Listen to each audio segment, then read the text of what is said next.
Hello guys, this is me Himanshu Makwana और फिर से आपका स्वागत है हमारे मिट टू मी में। और आज मैं सुपर एक्साइटेड हूँ। क्योंकि मेरी फेवरेट इंडस्ट्री से एक ऐसे मेहमान से मिलवाना चाहता हूँ।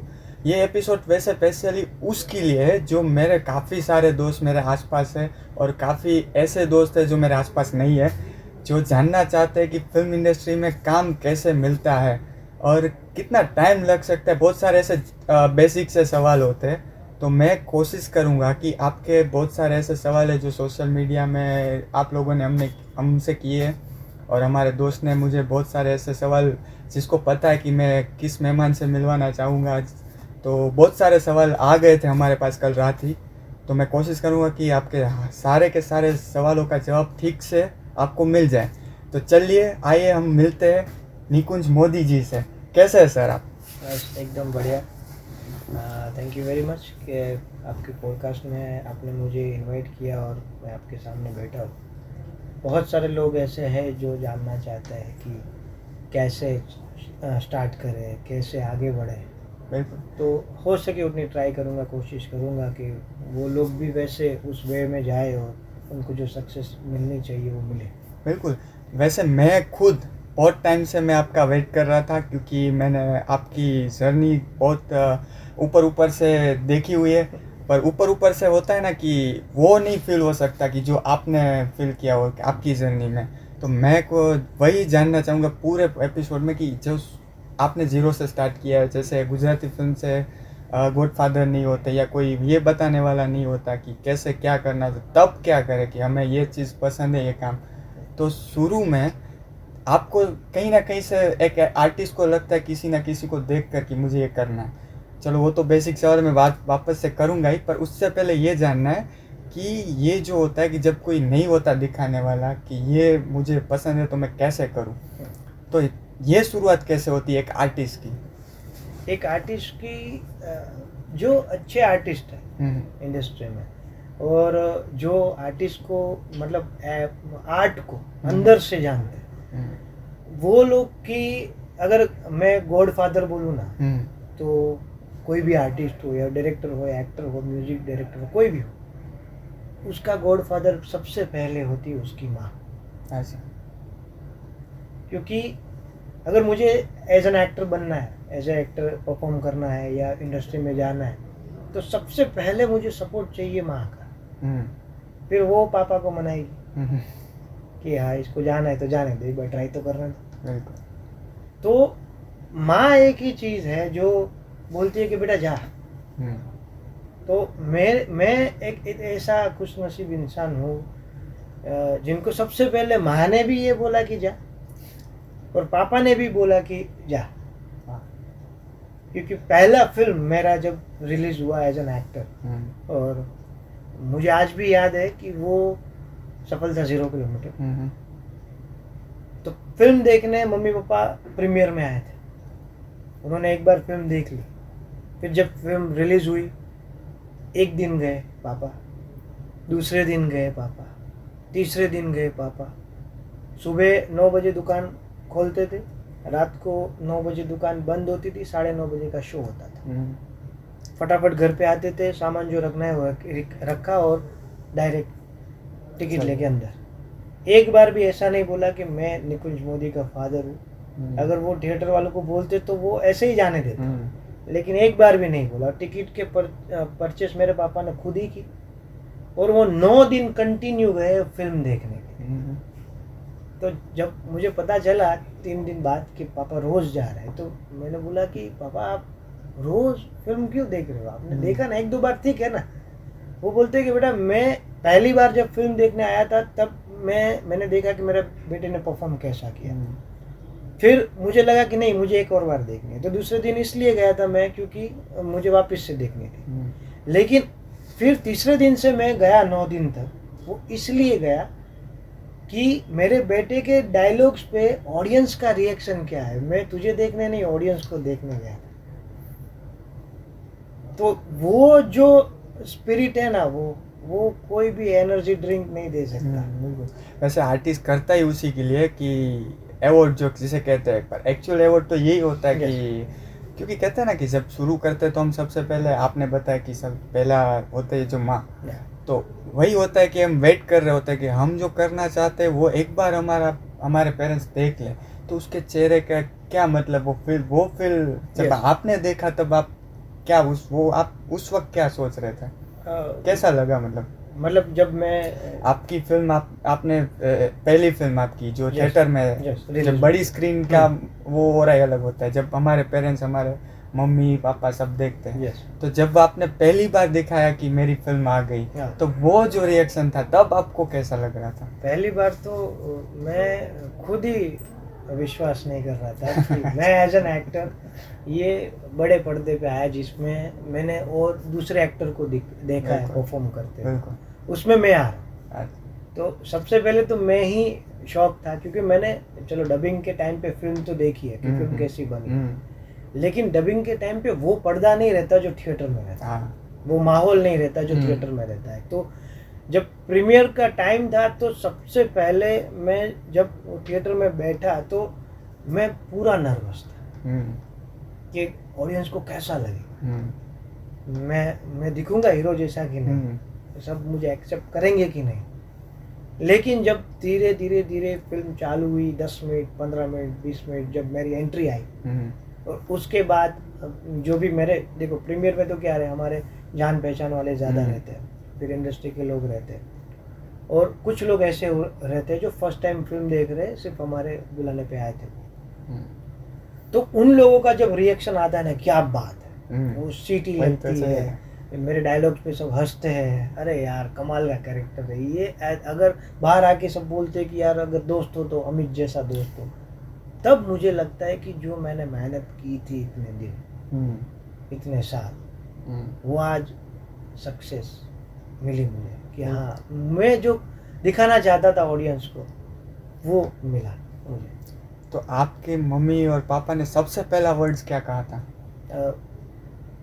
वो बोले ही नहीं, बोले ही नहीं, वही बहुत बड़ा वर्ड है फिर तो। वो बिना बोले ही उनकी आंखों में दिख गया कि क्या बोल रहे थे, कि वो क्या है ना कि अंदर से 2 इंच बढ़ते हो, कि प्राउड फील होता है ना कि मेरा लड़का है। बिल्कुल बिल्कुल। तो सब लोग जब कॉल करके बोलते कि आपके लड़के का फिल्म आया है, सफलता 0 किलोमीटर, वो भी धर्मेश्वर के साथ आया है फिल्म, तो तब वो प्राउड फील होता है ना कि हाँ, मेरे लड़के ने इतने साल मेहनत की, इंजीनियर है और एक्टर की लाइन में गया है, एक्टर बनने गया है, और उसका फिल्म आया इतने साल बाद, तो वो सारा स्ट्रगल है ना, वो सब भूल जाते हैं। नहीं, अभी ये जो चाहिए था वो मिला। तो जैसे कहते हैं ना कि सबको सफलता दिखती है, पर उसके पीछे की मेहनत नहीं दिखती। काफ़ी हद तक काफ़ी ऐसे आर्टिस्ट भी है जिसको पेरेंट्स भी नहीं देखना चाहते कि ये स्ट्रगल वगैरह, क्योंकि स्ट्रगल बहुत बुरी ऐसे टाइम से निकलना पड़ता है कि शायद किसी को पसंद ना आए ये सब। तो जब जैसे आपके पेरेंट्स ने जब पहली बार फिल्म देखी और ये प्राउड फील किया, तो जब वो एक पॉइंट था, एक पहला पॉइंट था जब आपने बोला कि मुझे ये करना है, तो वो सबसे पहला पॉइंट क्या था कि आपने कैसे बताया और उनका रिएक्शन क्या था? अभी आप बेसिकली मेरी जर्नी जो है वो ही पूछ रहे हो मुझसे। तो पहले मेरी जर्नी स्टार्ट हुई थी, मैं वैसे पढ़ाई लिखाई में इतना भी मैं स्कॉलर नहीं था कि मेरे मार्क्स अच्छे आ रहे हैं, तो मेरा दिमाग सटल नहीं था कि क्या करना है। अच्छा। मैं कभी पेंटिंग भी अच्छा कर लेता था, तो कभी क्रिकेट भी अच्छा खेल लेता था। मुझे क्रिकेट बहुत ज़्यादा पसंद है क्योंकि मेरे पापा को पसंद है। तो एक टाइम था कि मैंने सोचा था कि मैं क्रिकेटर बनूंगा। अच्छा। हाँ, फिर इंडियन आइडल शो आया तो मुझे लगा चलो मैं सिंगर भी बन जाता, कुछ गा लेते। लेकिन मेरी लाइफ चेंज की हो, अगर मैं इंस्पायर हुआ हूँ किसी से, तो वो है ऋतिक रोशन। वो मैं हर बार सबको बोलता हूँ, जो भी मुझे जानते हैं उनको पता है कि सबसे पहला उनका फिल्म आया कहो ना प्यार। और जब वो फिल्म आया तब वो टाइम पे क्या था, हमारे वहाँ पे वो डिश टीवी नहीं था, टीवी था, और जो केबल कनेक्शन जो गवर्नमेंट का रहता है वही था। तो फिल्म रिलीज होने के बाद वो टाइम पे क्या रहता है, सैटरडे संडे आधा फिल्म सैटरडे दिखाते थे, फ्राइडे दिखाते थे, और आधा फिल्म सैटरडे दिखाते थे। अच्छा। तो और हर 3 महीने बाद वो फिल्म रिपीट होता था। और ना ही मेरे घर पे VCR था कि मैं बार बार देख सकूँ वो फिल्म। तो उसमें ऋतिक रोशन का पहला गाना था, डांस था, जो बहुत पॉपुलर हुआ, एक पल का जीना। तो वो मैंने देखा और मुझे लगा कि यार क्या एक्टर है, क्या परफॉर्मर है, मैं भी ऐसा करूँ। लेकिन उसके स्टेप एक ही बार दिख रहे थे मुझे, फिर 3 महीना वेट करता था, वापस से जब वो रिलीज होता था मैं वापस से वो 2-3 स्टेप सीखता था। और पहला परफॉर्मेंस मैंने ऑन स्टेज ऋतिक रोशन के गाने पे किया। हाँ। और उसके पहले अगर मैंने परफॉर्म किया है ऑन स्टेज तो वो मेरी मम्मी की वजह से। अच्छा। क्योंकि स्कूल में कुछ ना कुछ इवेंट्स रहती है, चलते रहते हैं। तो जब एक वो कहते हैं ना कि एक नाटक अभिनय बोलते हैं, तो मेरी मम्मी को ज़्यादा ही शौक था कि हाँ मैं आज एक गोवाल बनूँ, आज एक सुपरमार्केट बनूँ, आज सांता क्लूज बनूँ। तो मैं छोटा था तब से मेरी मम्मी ने मुझे स्टेज पे और मेरी मम्मी ने निकाला।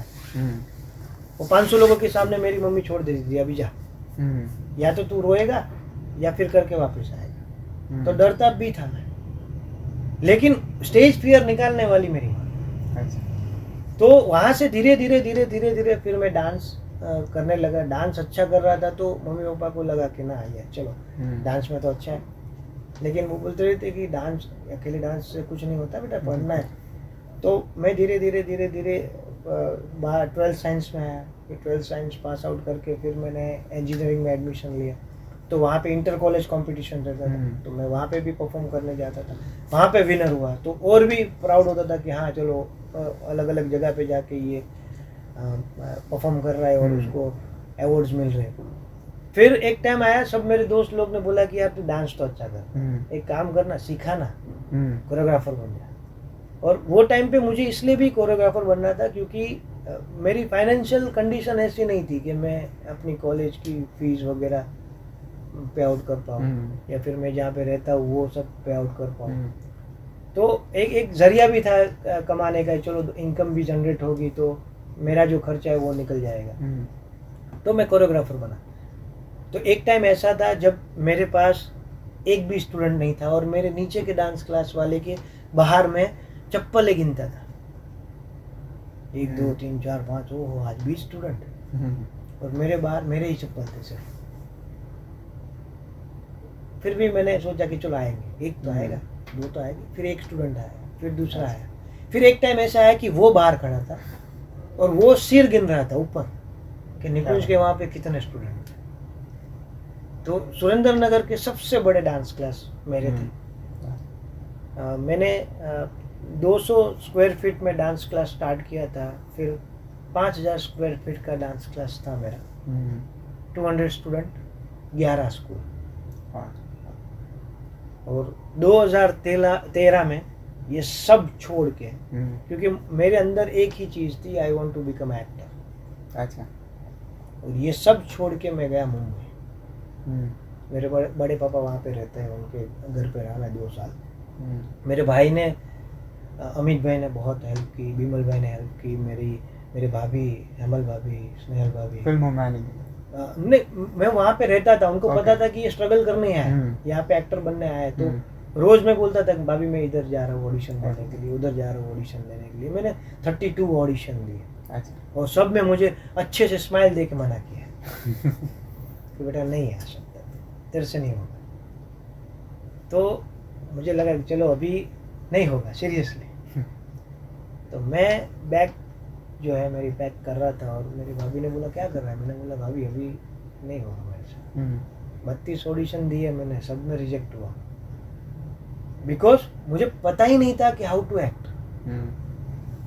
तो वही मुझे भाभी ने बोला कि तुझे पता ही नहीं है कि एक्टिंग कैसे करना। मैंने सोच लिया कि मुझे एक्टर बनना है और मैं कैमरा के सामने चला गया तो मेरे से एक्टिंग होगी ही नहीं। सोचने से कुछ नहीं होता, उसके लिए करना पड़ता है। तो मैंने बोला कि नहीं होगा नहीं मेरे से। तो बोले कि 32 ऑडिशन में थक गया, तू जब इधर मुंबई आया तेरे साथ और भी 50,000 लोग आए होंगे अलग अलग प्रांत से, तो वो लोग ने तेरे से ज्यादा ऑडिशन दिए होंगे, सब थोड़ी एक्टर बनते हैं। तो कुछ ऐसे पर्सन रहते हैं जिनकी मेहनत यूनिवर्स को मिलती है और उनको लगता है कि हाँ ये एक्टर बनने लायक है, तब जाके वो एक्टर बनता है। तो अगर अभी बैग पैक करके जा रहा है अगर गुजरात, तो वापस मत आना। और अगर यहाँ पे रुक रहा है तो फिर कैसी भी सिचुएशन हो लड़ ले। तो वो एक गट्स फीलिंग मिली मुझे और फिर मैं वहाँ पे स्टे हुआ और मैंने ये रीज़न सोचा कि मैं क्यों रिजेक्ट हुआ। अच्छा। तब मुझे पता चला कि मुझे पता ही नहीं कि एक्टिंग कैसे करते हैं। तो कैमरा के आगे अगर मैं जाऊंगा और मुझे पता ही नहीं कि एक्टिंग कैसे करते हैं तो कैसे मैं एक्टर बनूंगा। तो मैं गया कैमरा के पीछे और वहाँ पे पीछे ले जाने के लिए मेरे जो कजिन ब्रदर है चिराग भाई, उनका भी एफएक्स स्टूडियो है। तो वो तब बालवीर शो कर रहे थे, पहला शो उनका सब टीवी का। तो उन्होंने बोला कि बालवीर शो है, अगर तू बोलता है तो मैं तुझे उधर असिस्टेंट में जा, तेरे को पता चलेगा कि एक्टिंग कैसे होती है, क्या माहौल है ये फिल्म लाइन का। तो मैं पहली बार गया बालवीर सेट पे और वहाँ पे बहुत सारा क्राउड, बहुत सारे टेक्नीशियन लोग, सब लोग काम कर रहे हैं, एक्टर सब लोग हैं जिनको हम टीवी में देखते हैं, उनको मैं लाइव देख रहा हूँ। और डायरेक्टर के साथ पूरी टीम है उनकी डायरेक्शन की। तो उसमें सबसे लास्ट असिस्टेंट जो रहता है, जो टीसीआर लिखता है, जो भी ओके शॉट है, एनजी शॉट है, वो लिखता है। तो प्रोडक्शन ने बोला कि एक काम कर, ये टीसीआर लिख रहा है ना, उसका असिस्टेंट बन। तुझे पैसा कुछ नहीं मिलेगा, तुझे तो सीखना ही है ना। मैं बोला हाँ मुझे सीखना ही है, पैसा चाहिए भी नहीं, लेकिन मुझे सीखना है बस। तो मैं टीसीआर का भी असिस्टेंट था। तो वो मुझे सिखाता था कि यार देखो ये इसको ये बोलते हैं, इसको ये बोलते हैं, इसको ऐसे लिखते हैं, ऐसे इसको ऐसे लिखते हैं।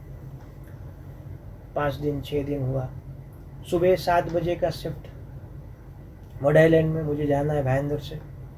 5 बजे निकलूंगा, तब जाके 6:45 बजे मैं उधर पहुंचूंगा। फिर वहाँ से पैकअप होगा 9 बजे। वहाँ से मैं भाईंदर आऊँगा 11:30 12 बजे।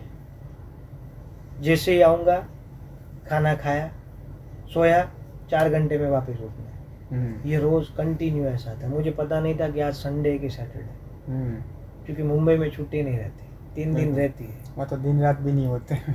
वहाँ पे 3 दिन छुट्टी है, 15 अगस्त, 26 जनवरी और 1 मई, महाराष्ट्र और गुजरात स्थापना दिवस।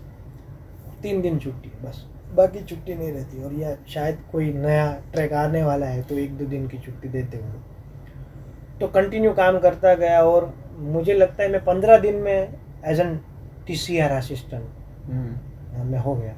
जो 1 साल से टीसीआर लिख रहा था, उसकी जगह पे मुझे अपॉइंट कर दिया उन लोगों ने, क्योंकि एक फुल फॉर्म से डायरेक्टर ने पूछा था कि टीसीआर का मीनिंग क्या है।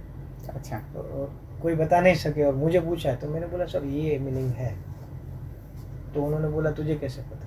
मैंने बोला सर जो मैं सीख रहा हूँ उसके बारे में थोड़ा मैंने जाना, तो मुझे पता चला कि ये टीसीआर रहता है। तो वो इम्प्रेस हुए और उन्होंने मुझे टीसीआर असिस्टेंट में अपॉइंट किया। फिर 6 महीने बाद मैं चीफ असिस्टेंट बना।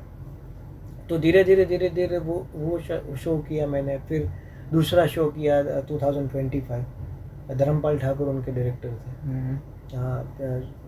बालवीर के सचिन आमरे, जो मेरे साई सीरियल आई सोनी पे, उसके डायरेक्टर थे। बालवीर के सचिन आमरे थे। फिर धर्मपाल ठाकुर जो comedy night with Kapil Sharma के डायरेक्टर थे, उनको मैंने असिस्ट किया। तो उनसे अलग डायरेक्शन सीखने को मिला, सचिन सर से कुछ अलग सीखने को मिला। सेट पे मैं डीओपी के पास जाता था कि सर वो मुझे सिखा नहीं रहे, मुझे शॉट क्या बोलते हैं इसको। तो वो बोलते थे इसको ट्रू शॉट बोलते हैं, इसको ओएस बोलते हैं, इसको मास्टर बोलते हैं। फिर लाइट वाले के पास गया, ये लाइट आपने कौन सी लगाई? तो बोलते ये बेबी है, ये HMI है। तो वो सब लिखता था कि हाँ अच्छा ये। फिर लुक कैसे देते हैं आर्टिस्ट, अगर सामने कोई आर्टिस्ट नहीं और कैमरा के सामने लुक कैसे देना है। तो मैं हर बात देखता था कि आर्टिस्ट लुक दे रहा है तो वो तो आर्टिस्ट सामने दूसरा आर्टिस्ट तो है नहीं, तो वो लोग लुक कैसे देते हैं। तो मैं अपने एसोसिएट को पूछता था कि भाई ये लुक देते तो वो कैसे लुक देते हैं, मतलब आप मुझे बोलो ना कि ये लुक जेन्युइन लुक कहाँ पे होता है। तो बोलते हैं कि धीरे धीरे तुझे सब पता चल जाएगा कैसे लुक देते हैं। तो मैं फिर 2-3 बार पूछा, उन्होंने मुझे यही आंसर दिया। तो मैं फिर डीओपी के पास गया, जो हमारे कैमरामैन थे उनके पास, कि सर ये लुक कैसे देते हैं। तो वो बोलते हैं कि इधर खड़ा है तो ये पता चलेगा लुक कैसे देते हैं। अभी देख ये तेरा मास्टर है यहाँ, इधर कितने आर्टिस्ट राइट में, मैंने बोला इतने, कितने आर्टिस्ट लेफ्ट में, मैंने बोला इतने। हाँ, तो लेफ्ट वाले का लुक राइट में जाएगा, राइट वाले का लेफ्ट में जाएगा, ये सिंपल फंडा है, याद रख। हाँ, ये तो एकदम ईजी था, तो बोला क्यों नहीं? तो बोलता है देख देख बेटा, सब नहीं सिखाते, कोई भी, सारी विद्या किसी को नहीं मिलती, वो लेनी पड़ती। तो और ये तो फिल्म लाइन है, कंपटीशन हर स्टेप है। हाँ। तो मैं सीखा, अच्छा ये होता है। फिर धीरे धीरे धीरे धीरे धीरे फिर मुझे लगा कि यार बहुत हिंदी शो हो गए। सबसे पहले क्रोमा ही सीखा मैंने, वीएफएक्स कैसे होता है वो सब सीखा। तो मुझे अपनी लैंग्वेज में आना था, गुजराती। तो मेरी गुजराती में जर्नी स्टार्ट हुई 2016 में। मतलब 2013 से लेके 16 तक मैं हिंदी सीरियल ही की है मैंने। 2013 में मैं पहली गुजराती सीरियल किया एज एन एसोसिएट डायरेक्टर, और उनके डायरेक्टर थे Deepak Bawaskar, the brilliant director for me. उनके पास से जो मुझे सीखने को मिला है, आई थिंक मुझे कोई और डायरेक्टर सिखा पाता। क्या विजन है उनका, क्या डायरेक्शन, वाह। मतलब वो बंदा डायरेक्शन को निगल गया, वैसा है। बहुत एक्सपीरियंस प्लेयर, अच्छे अच्छे शो किए। और जब दीपक सर शो करते हैं तो वो आर्टिस्ट बनाते हैं। मुझे कोई भी आर्टिस्ट दे दो कास्ट करके उनको, तो वो पर्टिकुलर आर्टिस्ट बनाते हैं, वैसे डायरेक्टर। और उनकी एक लाइन थी कि जो मिट्टी को भी एक्टिंग सिखाए वो दीपक बावस्कर। तो मुझे लगा कि यार ये मुझे यहाँ पे अगर जो भी मिलेगा सैलरी में लूँगा, लेकिन इनसे सीखूंगा। तो उनसे मैंने सीखा कि शॉर्ट डिवीज़न क्या होता है, एक्चुअल डायरेक्शन क्या होता है। तो धीरे धीरे धीरे धीरे वो सीखता गया। फिर एज एन एक्टर मुझे परफॉर्म करने का मौका वही सीरियल में मिला। अच्छा। एक विलन के 5 असिस्टेंट, तो जूनियर आर्टिस्ट लेते हैं ना, तो उसमें से 2-3 नहीं आए थे। अच्छा। तो डायरेक्टर ने बोला, निकुंज तेरे को बहुत शौक है ना एक्टर बनने का, चल आ जा। तो मैंने बोला चलो 2-3 लाइन तो है, बोलूँगा ना, एज एन एक्टर आऊँगा तो सही एक बार कैमरा में। तो पहले ही सीन में ऐसा था कि मेरा जो बॉस है उसको मैं कुछ ऐसा बोलता हूँ, खींच कर थप्पड़ मारता। अच्छा। तो मैंने बोला ठीक है सर, मैं करूँगा। तो मैंने वो डायलॉग बोला और उसने हाथ उठाया, मैं डर गया। तो सर ने बोला क्यों डर रहा है? बोले सर वो मारेगा। तो बोला तू मार ही खा रहा है, तेरे को टेक्निक नहीं आती क्या? हाथ के साथ घुमा ले फेस, नहीं लगेगा, सबको लगेगा तूने थप्पड़ खाई। मैंने बोला सर मैंने कभी सीखा ही नहीं ये सब। बोलते अच्छा। तो 2-3 टेक्निक उन्होंने सिखाई कि ये टाइमिंग पे अगर तू फेस घुमाएगा तो तुझे लगेगी नहीं। तो वो टेक्निक मुझे समझ में नहीं आ रही थी। तो फिर वो आर्टिस्ट ने बोला एक काम कर, फिर डायरेक्टर ने बोला एक काम कर, तू खा ले थप्पड़ एक बार। तो रिहर्सल के टाइम पे वो आर्टिस्ट तो ऐसे ही मारेगा। तो बोला सर ये तो इजी है, हो जाएगा, चलो चलो टेक करो। तो जैसे ही टेक हुआ तो आर्टिस्ट अपने मूड में आ गया और उसने चिपका दी। और ऐसी चिपका, मुझे रिएक्शन होल्ड करना है, मैं बोल भी नहीं सकता तक मेरे को लगी। तो फिर जैसे ही सर ने कट बोला तो साउंड वाले पीछे से बोले निकुंज भाई को चिपकी। मैंने बोला हाँ बहुत बड़ी चिपकी साले, इतना जोर से कौन मारता है। तो वो पहला थप्पड़ था। फिर मैंने धीरे धीरे धीरे वो एपिसोड करता गया। फिर मुझे समझ में आ गया टेक्निक क्या होती है, समझ में आया कैरेक्टर क्या होता है। सर सिखाते कि नहीं यहाँ पे ये लाइन पे स्पेस चाहिए, ये लाइन पे मूड ले, पोज ले। हाँ अभी तेरा वॉकिंग स्टाइल क्या होगा, तो बॉडी लैंग्वेज क्या होगी, तेरे कैरेक्टर को अगर अलग से रिप्रेजेंट करना है तो कैसे चलेगा तू। तो वो धीरे धीरे सीखा। तो मुझे तो 5 एपिसोड के लिए कास्ट किया था, मैंने किए 32 एपिसोड क्योंकि चैनल को इतना पसंद आया रोल। तो मुझे लगा कि ना यार अभी मैं एक्टर के लिए प्रिपेयर हूँ, मतलब पहला सीरियल मिला है। तो फिर मैंने डायरेक्शन छोड़ा वो टाइम पे थोड़ा कि भाई ना अभी एक्टर पे ही जाना एज एन एक्टर। तो मैंने दूसरा शो किया महक मोटा करने को एज एन एक्टर। तो उसमें भी एक स्टोरी थी कि जिसमें पहली बार तो उन्होंने देख के बोल दिया कि ये तो सूरी में आता था वैसे ही लुक है। तो फिर डायरेक्टर ने बोला एक बार लुक तो चेंज करके देख ले। तो फिर वो टाइम पे मूंछ रखता था तो वो निकाली, मैंने क्लीन शेव किया था। हाँ थोड़ा लुक चेंज हुआ है। और मुझे रोल करना था ऋतिक रोशन वाला ही धूम 2 वाला। अच्छा। डिफरेंट डिफरेंट कैरेक्टर, स्टेचू भी बनना है, फिर विलेनिस्ट भी दिखना है, अलग गेटअप करके वापस आना है, बूढ़ा भी बनना है। तो वो सारे कैरेक्टर मैंने एक ही सीरियल में किए। अच्छा। फिर उसके बाद मैंने गुजराती फिल्म की प्रोडक्शन में, क्योंकि उसमें रिक्वायरमेंट एक ही थी सिर्फ, डायरेक्शन टीम फुल हो गई थी, एक्टर सब कास्ट हो गए थे, उन्होंने बोला एक ही जगह है। मैंने बोला कौन से? वो बोले ईपी। तो वो पहली बार पता चला कि ईपी क्या होता है, और फिल्म मिल रही थी। तो मैंने बोला अभी सीरियल से फिल्म में जा रहा हूँ ना, तो चलो कोई भी मिलेगा, सब डेजिग्नेशन मैं कर लूँगा। लेकिन मुझे वो पता नहीं था वो बड़ी डेजिग्नेशन, ईपी, एग्जीक्यूटिव प्रोड्यूसर।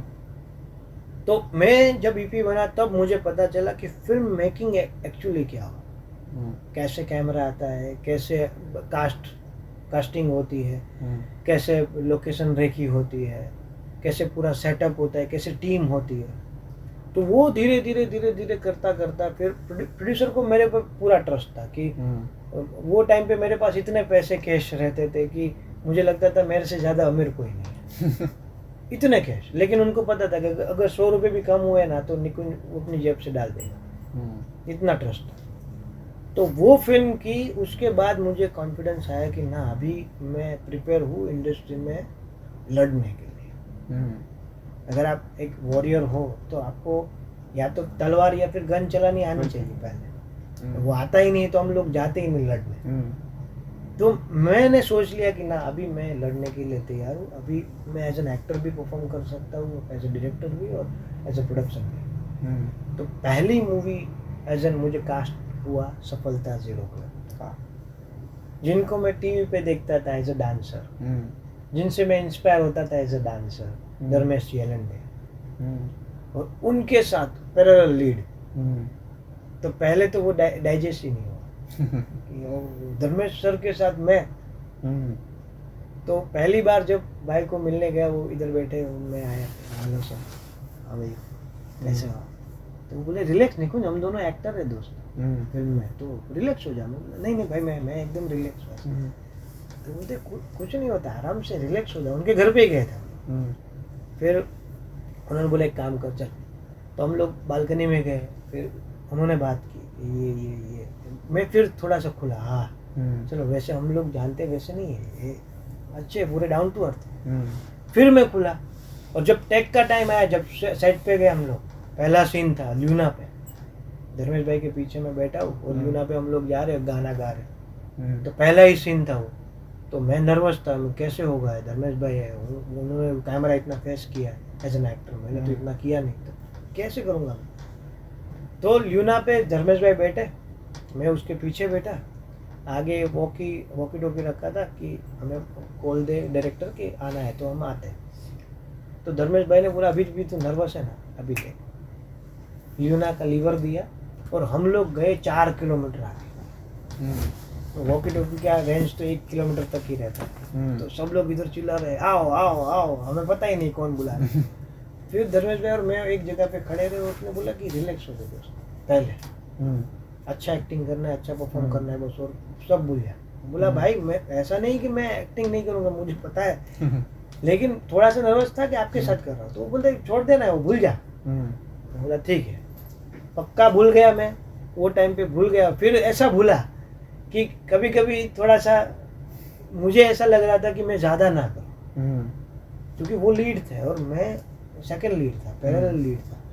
तो अगर आपका केमिस्ट्री एक दूसरे का एक वेवलेंथ पे है ना, तो ही दिखेगा ऑडियंस को, अदरवाइज नहीं। अगर आपका ग्राफ ऊपर, उनका ग्राफ नीचे, या उनका ऊपर आपका नीचे, तो वो नहीं चलता, वो एक लेंथ पे चलना चाहिए।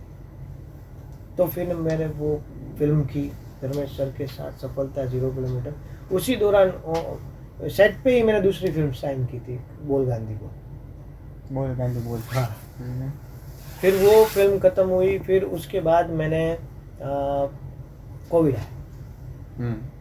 तो जहाँ पे मैं ऑलरेडी एक लेवल पे था कि धीरे धीरे मैं बढ़ रहा हूँ आगे, मुझे जो गोल चाहिए था अचीव करने के लिए, मैं एक सर्टन लेवल पे पहुँच गया था, और कोविड आया 2020 में।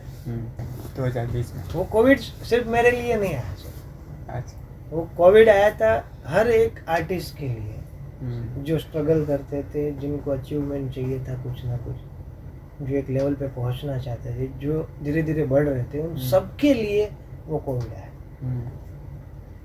और बहुत सारे ऐसे आर्टिस्ट हैं जिन्होंने वो 1.5 साल जो निकाले ना, वो मैं जान सकता हूँ उसकी सिचुएशन। और वही टाइम पे मेरी शादी हुई कोविड के टाइम, जो मेरी लव मैरिज। तो वो टाइम पे मेरी शादी हुई और मेरी वाइफ जब मेरे घर पे आई तो उसको पता था कि ये कैमरा के बगैर जी नहीं सकता। जैसे हम बोलते हैं ना कि अगर ये नहीं मिलेगा ना, कोई हमें हैबिट रहती है ना, किसी को सिगरेट की रहती है, किसी को तंबाकू की रहती है, तो वो एक हैबिट बन गई है कैमरा मेरे लिए। तो मेरी वाइफ को पता था कि ये अगर ऐसे ही रहेगा ना 2-3 महीने और, तो या तो पागल हो जाएगा या फिर पता नहीं ये कौन सी दुनिया में चला जाएगा, क्योंकि कैमरा चाहिए इसको। और वो टाइम पे तो कहीं पे भी कैमरा चालू नहीं था। तो मेरे दोस्त से बात हुई तो उन्होंने बोला कि एक काम कर निकुंज, घर पे ही है ना, तो एक काम करना, यूट्यूब चैनल खोल दे थोड़ा टाइम, तो कैमरा तो रहेगा तेरे पास और कुछ ना कुछ करता है, तब तक कोई एक कोविड वाला सेक्शन खत्म हो जाए। तो मैंने यूट्यूब चैनल खोली, काठियावाड़ी कानूडो करके वहाँ मेरी चैनल थी। तो लिखता भी मैं था, परफॉर्म भी मैं करता था। तो धीरे धीरे मुझे लगा कि हाँ अब मुझे ग्लूकोज मिला, ये आया कैमरा, अब चार्ज हो गया। हाँ अब चार्ज हुआ। फिर कोविड के बाद मैंने सोचा कि मैं मुंबई से फिर शिफ्ट हो गया था अमरेली, क्योंकि 1.5 साल तक ऐसे ही सब रेंट वगैरह दिए और जो भी इन्वेस्टमेंट था वो सब चला गया। शादी भी हुई, वहाँ का भी रेंट देना है, सब जीरो हो गया। तो अब क्या करें? तो फिर हमने सोचा कि हम लोग अमरेली से शिफ्ट होते, क्योंकि यहाँ से मुझे नहीं मिलेगा काम, मुझे ऐसी जगह जाना पड़ेगा जहाँ से मैं कहीं पे भी जा सकता हूँ इजीली। और पहले से ही मेरा ड्रीम था कि 2010 से कि मैं वडोदरा रहूँगा। I love Vadodara. अच्छा, ऐसा क्यों? जो वो एक पता नहीं, वो प्लेस ही ऐसा है, संस्कारी नगरी सब बोलते हैं उसको, art, the city of art. वहाँ पे आप सुई भी कैसे बनाते हो, प्लेन भी कैसे बनाओ, सब सीखने को मिलता है। अच्छा, महाराजा सयाजीराव गायकवाड़ ने जो वहाँ पे पढ़ाई के लिए सब ये डेवलपमेंट किया है, वो टाइम पे उन्होंने किया था। वो मतलब हर प्रांत से बच्चा उधर आता है। अच्छा, हर देश से आता है उधर वडोदरा में सीखने के लिए। तो मुझे लगा अगर मैं वहाँ पे रहूँगा ना कुछ तो सीखने को मिलेगा। और पता नहीं, अमरेली और वडोदरा वैसे भी कनेक्ट है, गायकवाड़ स्टेट में आता था अमरेली, तो सयाजीराव गायकवाड़ का ही गांव माना जाता था वो अमरेली। वहाँ पे उनके राजमहल भी है। तो मैं उन्हीं के गांव में वापस गया वडोदरा में, और फिर वडोदरा में मुझे एक सीरियल मिली मनमिलाप.com। तो मैं एज एन एसोसिएट उसमें गया, ज्वाइन हुआ। तो वहाँ पे एक सर मिले मुझे जिनका नाम था पिनाकिन सर। तो सब ने मुझे बोला कि निकुंज ये है ना मशीन गन है। अच्छा, मशीन गन पता नहीं चला, क्योंकि मैंने जिन डायरेक्टर से काम किया था तो वो सब क्या है ना कुछ ना कुछ सीखने को मिलता था उन लोगों से। तो मशीन गन सब लोग बोल रहे हैं। मैंने बोला मशीन गन मतलब क्या मशीन गन? तो बोलते जब वो आएंगे तुझे पता चल जाएगा। पिनाकिन सर आए तो सर ने बोला कि कौन है तू एसोसिएट है? मैं बोला हाँ सर। देख बेटा मेरा क्या है, आज कितने सीन है? मैंने बोला सर शेड्यूल में सीन तो 15 है, लेकिन होंगे नहीं। वो बोले कि हाँ नहीं होंगे, उसको बोल और 2 ऐड कर दे। मैंने बोला मतलब 17 सीन कर दे। बोले सर 17 सीन एक दिन? तो बोले कम है। बोला सर क्या कम है, मतलब मैंने इतने सारे सीन नहीं किए थे कभी। हो जाएगा, टेंशन मत ले। क्यों देता है? मैं बोला हाँ सर ठीक है, चल तू वो संभाल, मॉनिटर में संभाल। बोला ठीक है। सारे आर्टिस्ट सबको सीन दे दिए, सब अच्छे आर्टिस्ट प्रॉपर। तो सब ने सीन पढ़े और सर ने बोला चल ये कौन सा सीन है, कॉस्ट्यूम सेम जो सेम कॉस्ट्यूम है कौन से सीन में? मैंने बोला सर ये सीन में, ये सीन में, ये सीन। चल मास्टर लगा, एक ही मास्टर में सारे सीन। और मुझे सिर्फ पोजीशन याद रखनी है कि ये किधर बैठा था, किधर खड़ा हुआ, कौन से सीन में बैठा था, कौन से सीन में खड़ा हुआ, ये सब ध्यान रखना है मुझे। और मैं अकेला, मेरे पीछे कोई नहीं। कॉस्ट्यूम कंटिन्यूटी देखना है मुझे कि ये इसने वो सही पहना है कि गलत पहना है। तो मल्टीटास्किंग काम था वो सीरियल में। तो वहाँ से मैं एक चीज़ सीखा उन सर से कि how to shoot fast, unnecessary time waste मत करो। इधर जिसमें टाइम लेना है उसमें लेंगे, लेकिन जिसमें नहीं लेना है क्यों टाइम ले। तो वहाँ मैं उनसे सीखा कि हाँ। तो फिर सर धीरे धीरे सर बोलते हैं कि निकुंज गन लोड, मैंने बोला हाँ सर लोड, फायर कर दो। तो हमने 20-20, 30-30 सीन निकाले, एक एक दिन में 40-40, 50-50 मिनट का फुटेज निकाला, उतने फास्ट।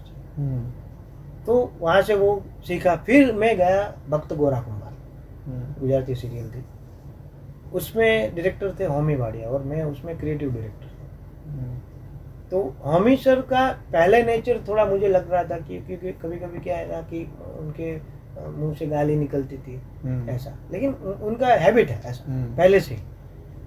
तो पहले मुझे लगा कि यार ये सर क्यों इतना गाली बोलते हैं ये, लेकिन जब मैं सीरियल देखता था तब पता चलता था यार क्या बंदा है, बेटे बेटे ही उनको पता चल जाता है कि ये सीन कैसा दिखेगा। तो उनसे भी मैं सीखा। फिर उसमें भी एक कैरेक्टर प्ले किया, मन मिलाप में भी मैंने एक कैरेक्टर प्ले किया। फिर मारू मन मोही भी मैं सूरत गया, उधर भी मैंने कैरेक्टर प्ले किया। फिर ये सारी सीरियल ख़त्म होने के बाद मैंने डिसाइड कर लिया कि अब मैं सीरियल नहीं करूँगा, अब मैं सिर्फ फिल्म करूँगा और कुछ नहीं। तो फिल्म करने के लिए मेरे पास 2 ऑप्शन थे, या तो एज एन एक्टर फिल्म कर या तो एज एन डायरेक्टर। तो मैंने सोच लिया कि एज एन एक्टर अगर अच्छा रोल मिलेगा तो मैं 100% करूँगा, या फिर मैं एज एन डायरेक्टर करूँगा। तो मेरी पहली film as an director kitty party. हाँ, वो फिल्म मैंने शूट की और उसके सारे राइट्स एक दूसरे प्रोड्यूसर ने ले लिए, तो अभी वो रिलीज़ करेंगे। फिर उसके बाद दूसरी फिल्म मैंने की रेशम भवन, हॉरर कॉमेडी फिल्म थी जिसमें ममता सोनी लीड थे। उस आर्टिस्ट को देख के, मतलब पहली बार मैंने उनके साथ काम किया था।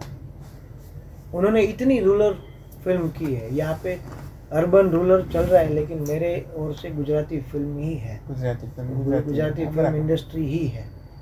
तो उन्होंने 32 फिल्म की है, लेकिन वो जब सेट पे आते थे मैंने उनका फैन फॉलोइंग भी देखा है, और मैंने ये भी देखा कि वो आए, हम्बल बैठे, हेलो सर, हेलो मैम, ये हुआ।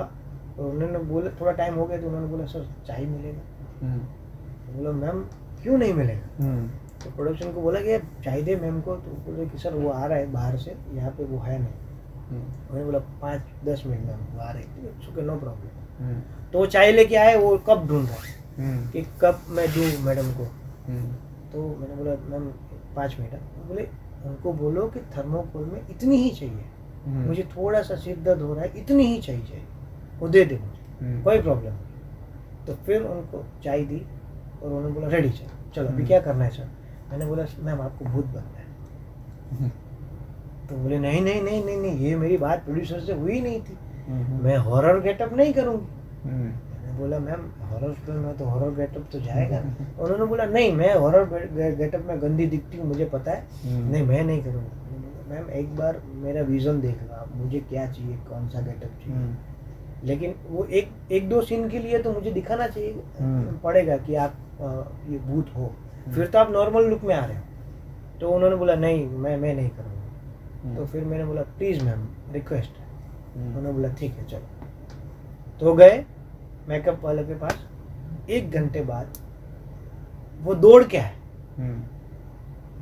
निकुंज सर। बोला हाँ पूरा फिल्म करो, मुझे कोई प्रॉब्लम नहीं, बहुत अच्छा मेकअप है। और जो उनका कंजूरिंग हम मूवी देखते हैं हॉरर फिल्म, उस हिसाब से उतना डिटेलिंग के साथ हॉरर मेकअप हुआ। अच्छा। और मुझे नहीं लगता कि गुजराती फिल्म में ऐसा मेकअप हुआ है किसी और आर्टिस्ट को, वैसा डिटेलिंग में उस मेकअप आर्टिस्ट ने किया था। आई थिंक रिद्धि करके थी उसका, उन्होंने किया। और मैडम ने बोला कि नहीं बहुत अच्छा मेकअप। मैं पूरी फिल्म, अगर आप बोलोगे मैं पूरी फिल्म भूत में ही करूँगा, लेकिन मुझे ये पसंद है। और जब वो परफॉर्म कर रही थी, मुझे सिर्फ बोलना था कि ये सिचुएशन थी, फिर ये सिचुएशन, और जो इमोशन आ रहे थे उनके फेस पे, तब मुझे पता चला कि ये 32 फिल्म की है, इनके पास कितना एक्सपीरियंस है और क्या एक्ट्रेस है। तो तब मैं फैन हो गया कि नहीं नहीं यार, इनके साथ मैं वापस काम 100% करूँगा। एक तो ईगो एटीट्यूड नहीं जरा भी, तो दूसरा परफॉर्मर, वन टेक आर्टिस्ट। तो वो फिल्म मैंने की। फिर थर्ड फिल्म आई विश्वास था, जो अभी रिसेंटली फरवरी में रिलीज हुई। तो वो फिल्म 1.5 साल चली प्रोसेस उसकी। फिल्म तो 19-20 दिन में ही ख़त्म की हमने, लेकिन 1.5 साल उसकी प्रोसेस चली। वो स्क्रिप्ट कैसे लिखनी है, क्या क्या कैरेक्टर होंगे। तो सारे कैरेक्टर, जब भी मैं फिल्म में कैरेक्टर कास्ट करता हूँ तो पहले मैं प्रेफर करता हूँ कि उस कैरेक्टर के लायक आर्टिस्ट हो। ऐसा नहीं कि हाँ ये आर्टिस्ट चल रहा है तो इसको लो, ये हो ही जाएगा उस नहीं नहीं नहीं, वो कैरेक्टर क्या डिमांड कर रहा है, कैसा आर्टिस्ट डिमांड कर रहा है, तो वैसा ही आर्टिस्ट होना चाहिए। तो वैसे ये तो देखा है आपकी फिल्म में जिस तरीके की कास्टिंग है ना, आपका विजन कास्टिंग को लेकर बहुत अच्छा है। यस, तो वो कास्टिंग परफेक्ट रहती है। मुझे लगता है कहीं हद तक कास्टिंग ही होता है जो स्क्रिप्ट को जस्टिस दे सके। देखो जितनी भी फिल्में देख लो, अभी रिसेंटली जितनी भी फिल्में आई है, तो आपने अभी एक फिल्म का एग्जांपल दूं तो 12th फेल, बायोपिक थी फिल्म की, लेकिन 12th फेल में अगर विनोद चोपड़ा ये सोचते कि अगर मैं शाहिद कपूर को लेके ये फिल्म बनाऊँ या ऋतिक रोशन को लेके ये फिल्म बनाऊँ या फलाना एक्टर को लेके फिल्म बनाऊँ, तो उनके पास तो मल्टीपल ऑप्शन है ना, बड़े डायरेक्टर हैं और उनको कौन एक्टर मना करता। लेकिन फिर भी विक्रांत मैसी आए। क्यों? क्योंकि वो कैरेक्टर डिमांड कर रहा था विक्रांत मैसी। और जब विक्रांत मैसी ने परफॉर्म किया तो वो पूरा एक्टर ओरिएंटेड फिल्म हो गया।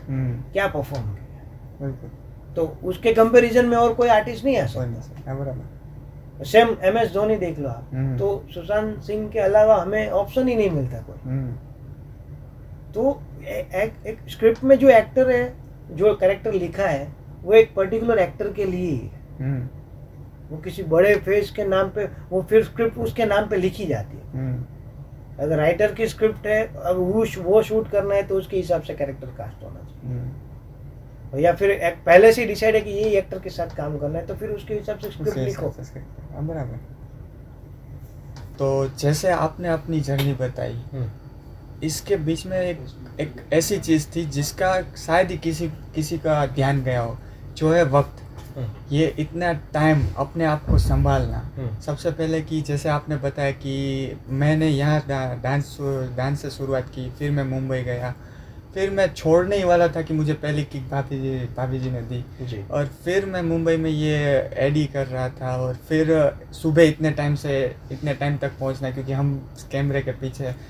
तो जब ये अपने आप को संभालना कैसे है, जब ये कैसा होता है कि एक टाइम पे तो हम कुछ ना कुछ दिमाग में हर एक मिनट के बाद देख कर नया थॉट आता कि चल नहीं ये नहीं हो रहा, छोड़ दे। एक होता है ना कि हिम्मत छोड़ देते हैं, या कुछ अंदर से ऐसा होता है कि यार नहीं अब ठीक है, बहुत टाइम हो गया, मेहनत कर रही है ये सब। तब कैसे संभालना है लोगों को, अपने आप को, आर्टिस्ट को, और ये इसमें कैसे माइंड सेटअप क्या होना चाहिए कि ये माइंड सेटअप है तभी हम ये कर सकते हैं। देखो एक सिंपल फंडा है, जीने के लिए क्या चाहिए, खाना और पानी। पहली रिक्वायरमेंट हुई है। आपके पास पैसा हो या ना हो, खाना और पानी मिल रहा है तो आप जी सकते हैं। बिल्कुल। तो अगर आपके गोल के पीछे आप वर्क कर रहे हो, आपको आज काम मिला, कल नहीं मिल रहा, तो वो टाइम पे अपने आप को अपडेट करो। मैं अगर नहीं चल रहा हूँ तो मैं ये नहीं बोलूँगा कि वो आर्टिस्ट खराब है, मेरे से वो नसीब लेके जिंदा है, वो नसीब लेके आगे बढ़ रहा है, उसके पास लिंक ज़्यादा है। नहीं यार, मेरी कुछ कमियां रहेगी, इसलिए शायद किसी को नहीं मैं पसंद आ रहा। तो मेरी क्या कमी है, अपनी कमी अपने को ही पता है। कोई और बोलेगा, लेकिन ज़्यादा अपने को ही पता है कि हमने कहाँ गलती की थी, कहाँ कर रहे। तो सबसे पहले हमें वही गलती, हम क्या कर रहे वो सब याद करो, नोट डाउन करो कि हाँ यहाँ पे मैं वीक हूँ, यहाँ पे मैं वीक हूँ, यहाँ पे मैं वीक हूँ। अभी एज एन राइटर भी मैं काम कर रहा हूँ। पहले क्या था कि किसी और की राइटिंग है, मैं पढ़ता हूँ, फिर उसके ऊपर सोचता हूँ, फिर डायरेक्ट करता हूँ या फिर एक्टिंग करता हूँ।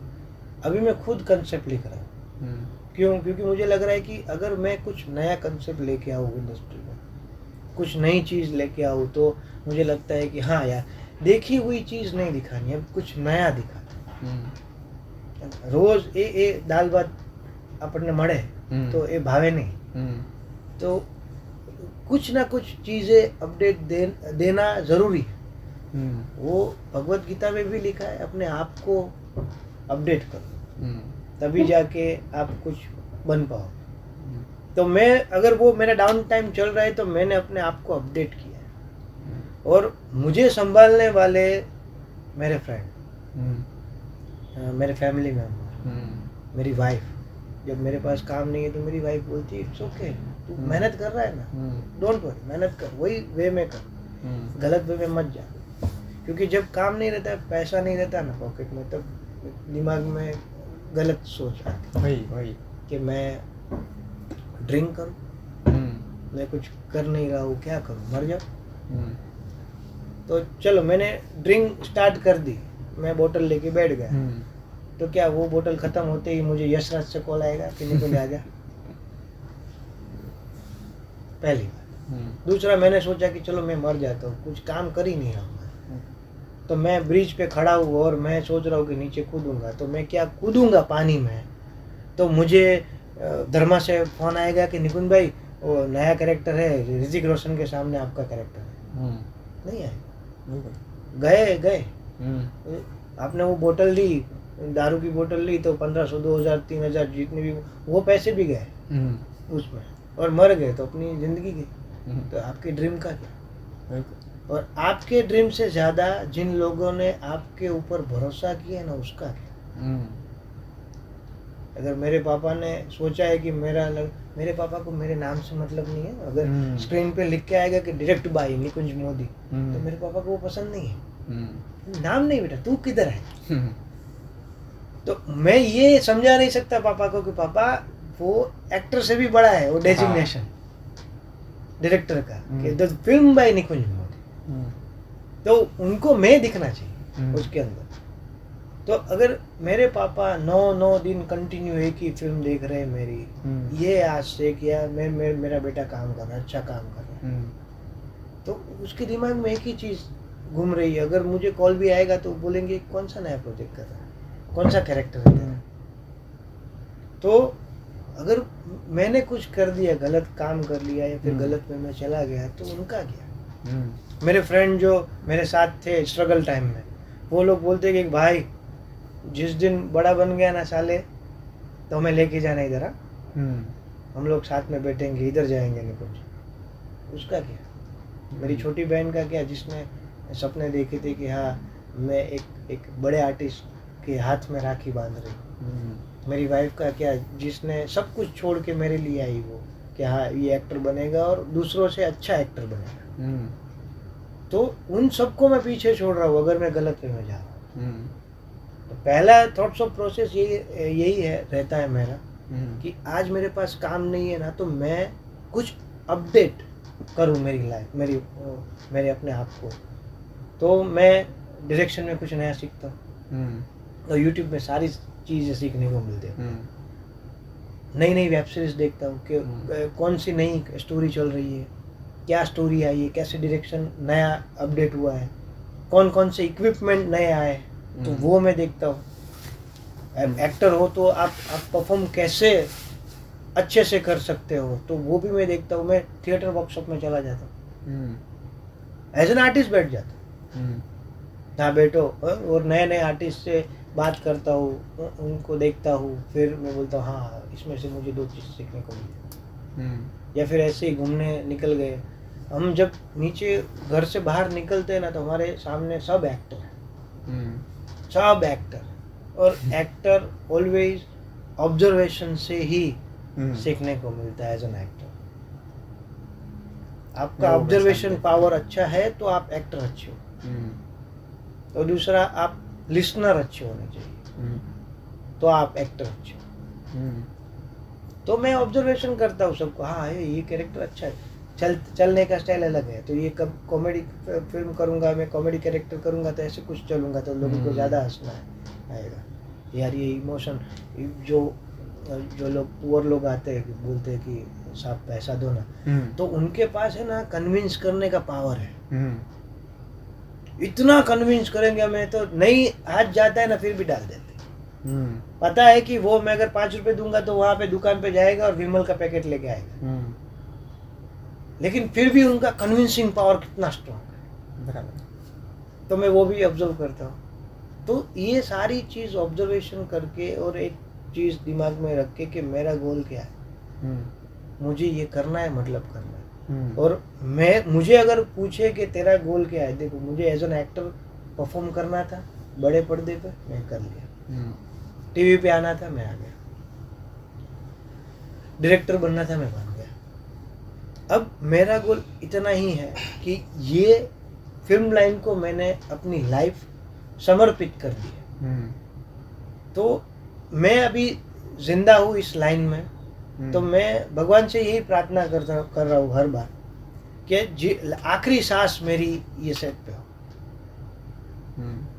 क्योंकि इसको मैंने अपनी लाइफ समर्पित कर दी, इसके लिए ही जी रहा हूँ। तो मेरी इंडस्ट्री, गुजराती इंडस्ट्री हो या फिल्म इंडस्ट्री हो, वो कैसे आगे बढ़े, कैसे कंटेंट लाओ, उसके ऊपर मेरा ज़्यादा फोकस रहता है।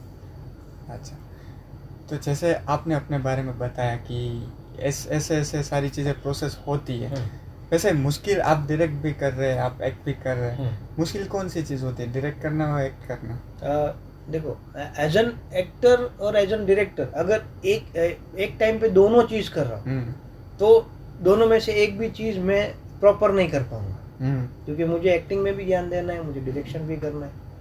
मेरा ही शॉट लेके मुझे ही देखना है कि मैंने कैसे किया। तो एक्टर क्या है ना कि डायरेक्टर पॉइंट ऑफ व्यू से वो एक्टिंग करता है। तो एक्टिंग डायरेक्टर अगर किसी को नहीं आती तो डायरेक्टर बोलेगा बेटा ऐसा नहीं ऐसा कर, ऐसा नहीं ऐसा कर, उसको सिखाएंगे। तो एक्टिंग कर सकते हैं इजीली। अगर आपको एक्टिंग थोड़ी बहुत आती है तो आप एक्टिंग अच्छे से कर सकते हो डायरेक्टर के पॉइंट ऑफ व्यू से। लेकिन जो डायरेक्टर है उनको सब संभालना, मतलब कैप्टन ऑफ द शिप क्यों बोला जाता है उसको, क्योंकि उसको एक्टर भी संभालना है, उसको सेट भी संभालना है, उसको टेक्निकल स्टाफ भी संभालना है, उसको प्रोड्यूसर को भी संभालना है, उसको एडिट में भी बैठना है, उसको म्यूजिक में भी बैठना है, उसको रिलीज टाइम पे सबसे ज्यादा टेंशन में 2 ही लोग रहते हैं, एक प्रोड्यूसर और डायरेक्टर। बराबर, ये फिल्म चलेगी कि नहीं चलेगी। तो एज एन डायरेक्टर बहुत डिफिकल्ट काम है। अगर आप प्रिपेयर नहीं हो एज एन डायरेक्टर तो मैं बोल रहा हूँ कि मत करो डायरेक्टर, किसी और का पैसा वेस्ट मत करो। तो जैसे होता ना कि एज एन फिल्म मेकर कि हमें पता है कि ये कैसे होगा, एग्जाम्पल के तौर पे बात करते हैं, ये कुछ ऐसे लोगों के लिए कि जो करना चाहते हैं लेकिन रास्ता नहीं है अगर उसके पास, तो उसको पता है कि अच्छा हम ऐसे ऐसे कर सकते हैं कि पहले स्टोरी छोटी सी लिख ले, ऐसे शूट कर सकते हैं, ऐसे लोग करके बना सकते हैं। लेकिन जब कहते हैं ना कि कुछ लोगों का ऐसा होता है कि पूरी कायनात या पूरी सृष्टि या ब्रह्मांड या भगवान जो भी बोल रहा हूँ, वो ऐसे रोक देते हैं कि नहीं नहीं मैं तेरे को करने ही नहीं दूंगा। होता है ना, कभी कभी हो सकता है छोटी सी बात पे ही अटका हुआ होता है। तब एज ए फिल्म मेकर या किसी आर्टिस्ट को क्या सोचना चाहिए कि अच्छा रुक जाएगा, हमें दिख रहा है तो करना चाहिए, या नहीं समय नहीं करने दे रहा तो रुक जाना चाहिए? नहीं, देखो समय किसी के लिए वेट नहीं करता। जैसे वो दिखा रहा है कि तू यहाँ से ये उठा सकता है, यहाँ से ये, जैसे हो गया कैमरा हो गया, लाइट हो गई, या कोई आर्टिस्ट हो गया, तो होता है ना कि कई बार ऐसा होता है एज ए मैं अगर बनाऊँ कोई शॉर्ट फिल्म, मुझे पता है कि मुझे उसके पास से मिल जाएगा ये, तो वहाँ से मान लो कि अगर नहीं मिला तो तब मुझे क्या सोचना चाहिए, यार अगर मना कर रही है किस्मत या मेरी किस्मत में नहीं है, ऐसा सोचना चाहिए, या फिर अगर मुझे पता है कि वहाँ से मिल जाएगा, ये हो जाएगा, तो करना चाहिए? मैं ये बोल रहा हूँ कि जितने भी बड़े डायरेक्टर हैं ना, अगर उन्होंने 50 फिल्में बनाई है, 10 फिल्में बनाई है, 2 फिल्में बनाई है, तो आप मुझे एक भी डायरेक्टर ऐसा दिखा दो इंडस्ट्री में, किसी भी इंडस्ट्री में, कि उसकी सारी फिल्में चली है, या एक एक्टर दिखा दो ऐसा कि जिसकी सारी फिल्में चली है। कोई नहीं है, 100% कंप्लीट कोई भी नहीं है। आज मेरी फिल्म नहीं चली तो कल मैं और मेहनत करूँगा। आज मैंने उसमें 25 घंटे लगाए तो मैं कल 48 घंटे लगाऊंगा। होगा क्यों नहीं? मैं करूँगा। मुझे वो चाहिए। मैं अपनी फिल्म को, मेरे कंटेंट को, मैं जो दिखाना चाहता हूँ ऑडियंस को, आज नहीं तो कल दिखाऊंगा। 5 साल बाद दिखाऊंगा, तब तक प्रिपेयर होऊंगा। यश का एग्जांपल देता हूँ, साउथ के स्टार KGF के रॉकी भाई 2013 में साइन की थी फिल्म KGF। 2018 में फिल्म रिलीज हुई KGF 1। 5 साल लगाए उसमें। जितनी भी फिल्में थी, कुछ फिल्म में जो साइनिंग लिया था वो सब वापस दे दिया। प्रशांत नील को उन्होंने बोला कि सर हम ये फिल्म करते हैं, तो उन दोनों को पता था कि 5 साल बाद ये हिट होने वाली नहीं ना। उन लोगों ने क्या बोला, नहीं हम मेहनत करते हैं, प्रोडक्ट बनाते हैं, फिर ऑडियंस डिसाइड करेगी कि ये चलेगी कि नहीं चलेगी। मतलब दिख रहा है तो कोशिश करनी चाहिए है, क्यों नहीं? बिल्कुल। तो बाहुबली भी राजामौली सर ने बनाई, तो उनको थोड़ी पहले से ही उनको पता था कि हाँ ये 200 करोड़ कमाएगी, ये 500 करोड़ कमाएगी, ये 2000 करोड़ कमाएगी। उनको ये था कि मैं नया कुछ ला रहा हूँ तो ऑडियंस को पसंद आएगी। ये होता है ना कि कुछ का अगर कुछ नए बच्चे इस फिल्म में आकर, हर किसी को ऐसा तो नहीं होता कि कोई ना कोई मिल जाता है कोई फिल्म इंडस्ट्री से, जैसे कोई भी हो गया छोटा जूनियर आर्टिस्ट, कोई रास्ता दिखा दे, कास्टिंग दिखा दे, प्रोडक्शन वाला दिखा दे, हर किसी को नहीं मिलता। तब वो खुद ही एक अपने आप में एक जिद बना लेता है कि नहीं कोई नहीं है तो मैं कुछ ना कुछ मैं ही कर लूँ। जैसे मैं था तो मैंने शुरुआत की शॉर्ट फिल्म बनाने से। शुरू में को काफ़ी 10 साल शायद हो गए उससे। वो हैंडीकैम आता था सोनी का, ऐसा छोटा सा, वो लेकर ऐसे ही बना रहा हूँ, कुछ भी ऐसे ही एडिट कर रहा हूँ। तब चले ना चले वो तो बात की बात है, पर वो मुझे पता था कि मुझे वैसे करना है, तो ऐसे ही कर रहा था। वो ये उसके ऐसे बच्चों के लिए कि जब कर रहे नहीं हो रहा है 2 साल 3 साल 5 साल 10 साल, तब घर वाले बोलते हैं कि भाई अब रुक जा, अब उम्र देख, सारी चीज़ें हमारी सारे पैसे वाले भी नहीं होते, पैसे वाले के तो बच्चे वैसे भी लॉन्च हो जाते हैं ऐसे ही तो ये तो उनके लिए जिसकी फैमिली मिडिल क्लास है, ये उनके लिए। तो उनको कितना टाइम, वैसे टाइम तो लग ही सकता है। जैसा देखो ये एक क्वेश्चन था ना, वो मेरे ऊपर भी था। जब मैं मुंबई गया तब मैंने मम्मी को एक प्रॉमिस दिया था इंजीनियर होने के बाद कि अगर मैं एज एन कंप्यूटर इंजीनियर हूँ और मैं जा रहा हूँ फिल्म लाइन में, जिसका नॉलेज ही नहीं है, और मैं सबको पता है कि यहाँ पे स्टेबल लाइफ नहीं है, आज अप है तो कल पूरा डाउन, तो परसों उससे भी डाउन है, और तरसों शायद आप स्टार बन गए, ऐसा भी हो सकता है। तो क्या करेंगे? तो मैंने बोला कि मैं अपने आप को 1.5 साल दूँ। अगर 1.5 साल में मुझे जो चाहिए वो मैं अचीव नहीं कर सका तो मैं ये लाइन छोड़ दूंगा। मैं समझ लूंगा ये मेरे लिए नहीं है। मतलब एक टाइम सेट कर सकते हैं। हाँ, क्यों नहीं, हम ही टाइम सेट करेंगे। लेकिन वो 1.5 साल फिर मैं बैठा रहूंगा कि हाँ अभी 1.5 साल है ना मेरे पास, तो मैं ये बैठा हूँ, हाँ बस अभी 2 महीने हुए, अभी और भी मेरे पास 13 महीने और बाकी है। हाँ तो 13 महीने में धर्मा से तो कॉल आएगा ही, यशराज से कॉल आएगा, तो कोई नहीं आएगा। तो वो 1.5 साल है तो 1.5 साल भागो, 50 प्रोडक्शन हाउस में जाओ, गाली खाओ। हाँ, सब गाली देने के लिए नहीं बैठे, कुछ टैलेंट भी देखते हैं ना। तो जाओगे उसके सामने, हाँ ये लड़का रोज आता है, एक बार सुन लेता हूँ क्या है इसके दिमाग में। हाँ बेटा बोल दे, चल 5 मिनट दिया तेरे। वो 5 मिनट हमारे लिए मैटर करती है। वो पूरा भगवान भी देखते हैं ना, या ये साला इतना मेहनत कर रहा है, तो 5 मिनट तो अभी मैं उसको रिप्रेजेंट करने के लिए दे रहा हूँ। चल बेटा अभी लगा देता 100%। तो 5 मिनट में सामने वाले को इम्प्रेस कर देता है, वो चेक साइन कर देता है, चल स्टार्ट कर कल से। वैसे ही मैं बहुत सारे ऐसे दोस्त देखता हूँ कि काफ़ी सालों तक नहीं हो पाता, तो वो दिमाग से ही ऐसे हो जाते हैं कभी कभी, कुछ भी मतलब कैसे बोलते हैं ना कि बोलना तो नहीं चाहिए, पर क्या कहते हैं ना, मेंटल हो जाता है कि ये तो ठीक है, नहीं वो सारी चीज़ें। मैं यही बोल रहा हूँ। मैं अगर अमरेली में बैठा हूँ और मैं बोलूँगा कि मैं मुंबई का स्टार बनूँगा, हर फिल्म में मैं एज एन एक्टर आऊँगा, तो नहीं आऊँगा। बराबर, मुझे उसके लिए मेरा गांव छोड़ना पड़ेगा। उसके लिए मेरे चप्पल का साइज छोटा करना पड़ेगा, और घिसना पड़ेगा। मुझे तो लगता है कहीं हद तक ये सोचना, पहले तो ये उन लोगों को यही सोच देना है कि मुझे हीरो अगर मैं बनने जा रहा हूँ हीरो तो बनेगा, जैसे आपने कहा कि मैंने ऐसे ऐसे किया, तब आप जाके अब लीड कर रहे हैं।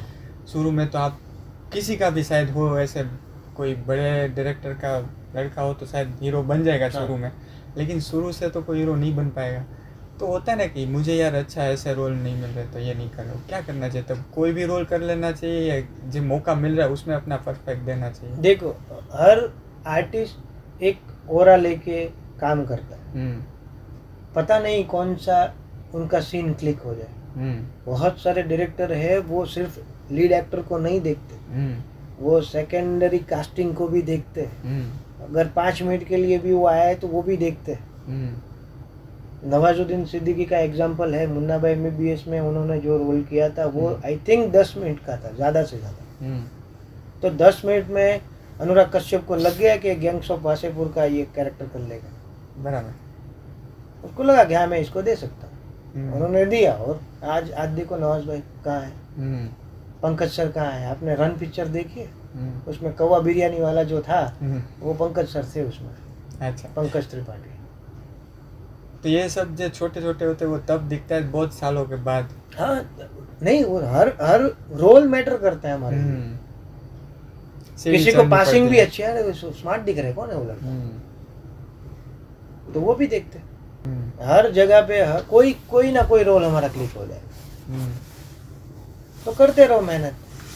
अरे कैमरा के आगे काम नहीं मिल रहा है तो कैमरा के पीछे काम करो ना, कभी ना कभी तो हम कैमरा के सामने आएंगे ना। तो मेरा लुक अच्छा है तो मुझे थोड़ी कोई हीरो में लॉन्च कर देंगे डायरेक्ट, अगर एक्टिंग ही नहीं आती तो मुझे सीखना पड़ेगा। कोई भी डिपार्टमेंट में हो, एक आर्टिस्ट कितना संकी होना चाहिए अपने गोल को अचीव करने के लिए? मैं ये बोलता हूँ कि जो मार्शल आर्ट प्लेयर रहते हैं, जो मार्शल आर्ट करते हैं, या आर्मी ऑफिसर है जो 5-5, 10-10 मिनट के लिए सांस रोक के पानी में रह सकते हैं या जमीन के अंदर रह सकते हैं, वो भी इंसान है, हम भी इंसान हैं। सबको भगवान नहीं बनाया, तो अगर वो कर सकता है तो मैं क्यों नहीं? तो अपने ऊपर पहले ट्रस्ट करो, yes I can do it, मैं करूँगा, क्यों नहीं करूँगा, मेरे से क्यों नहीं होगा। बाथरूम में जाओ, मिरर के सामने जाओ, अपने आप को देखो और बोलोगा तुझे एक्टर बनना है, हाँ बनना है, तो सुबह 5 बजे उठना पड़ेगा, उठेगा, हाँ उठूंगा।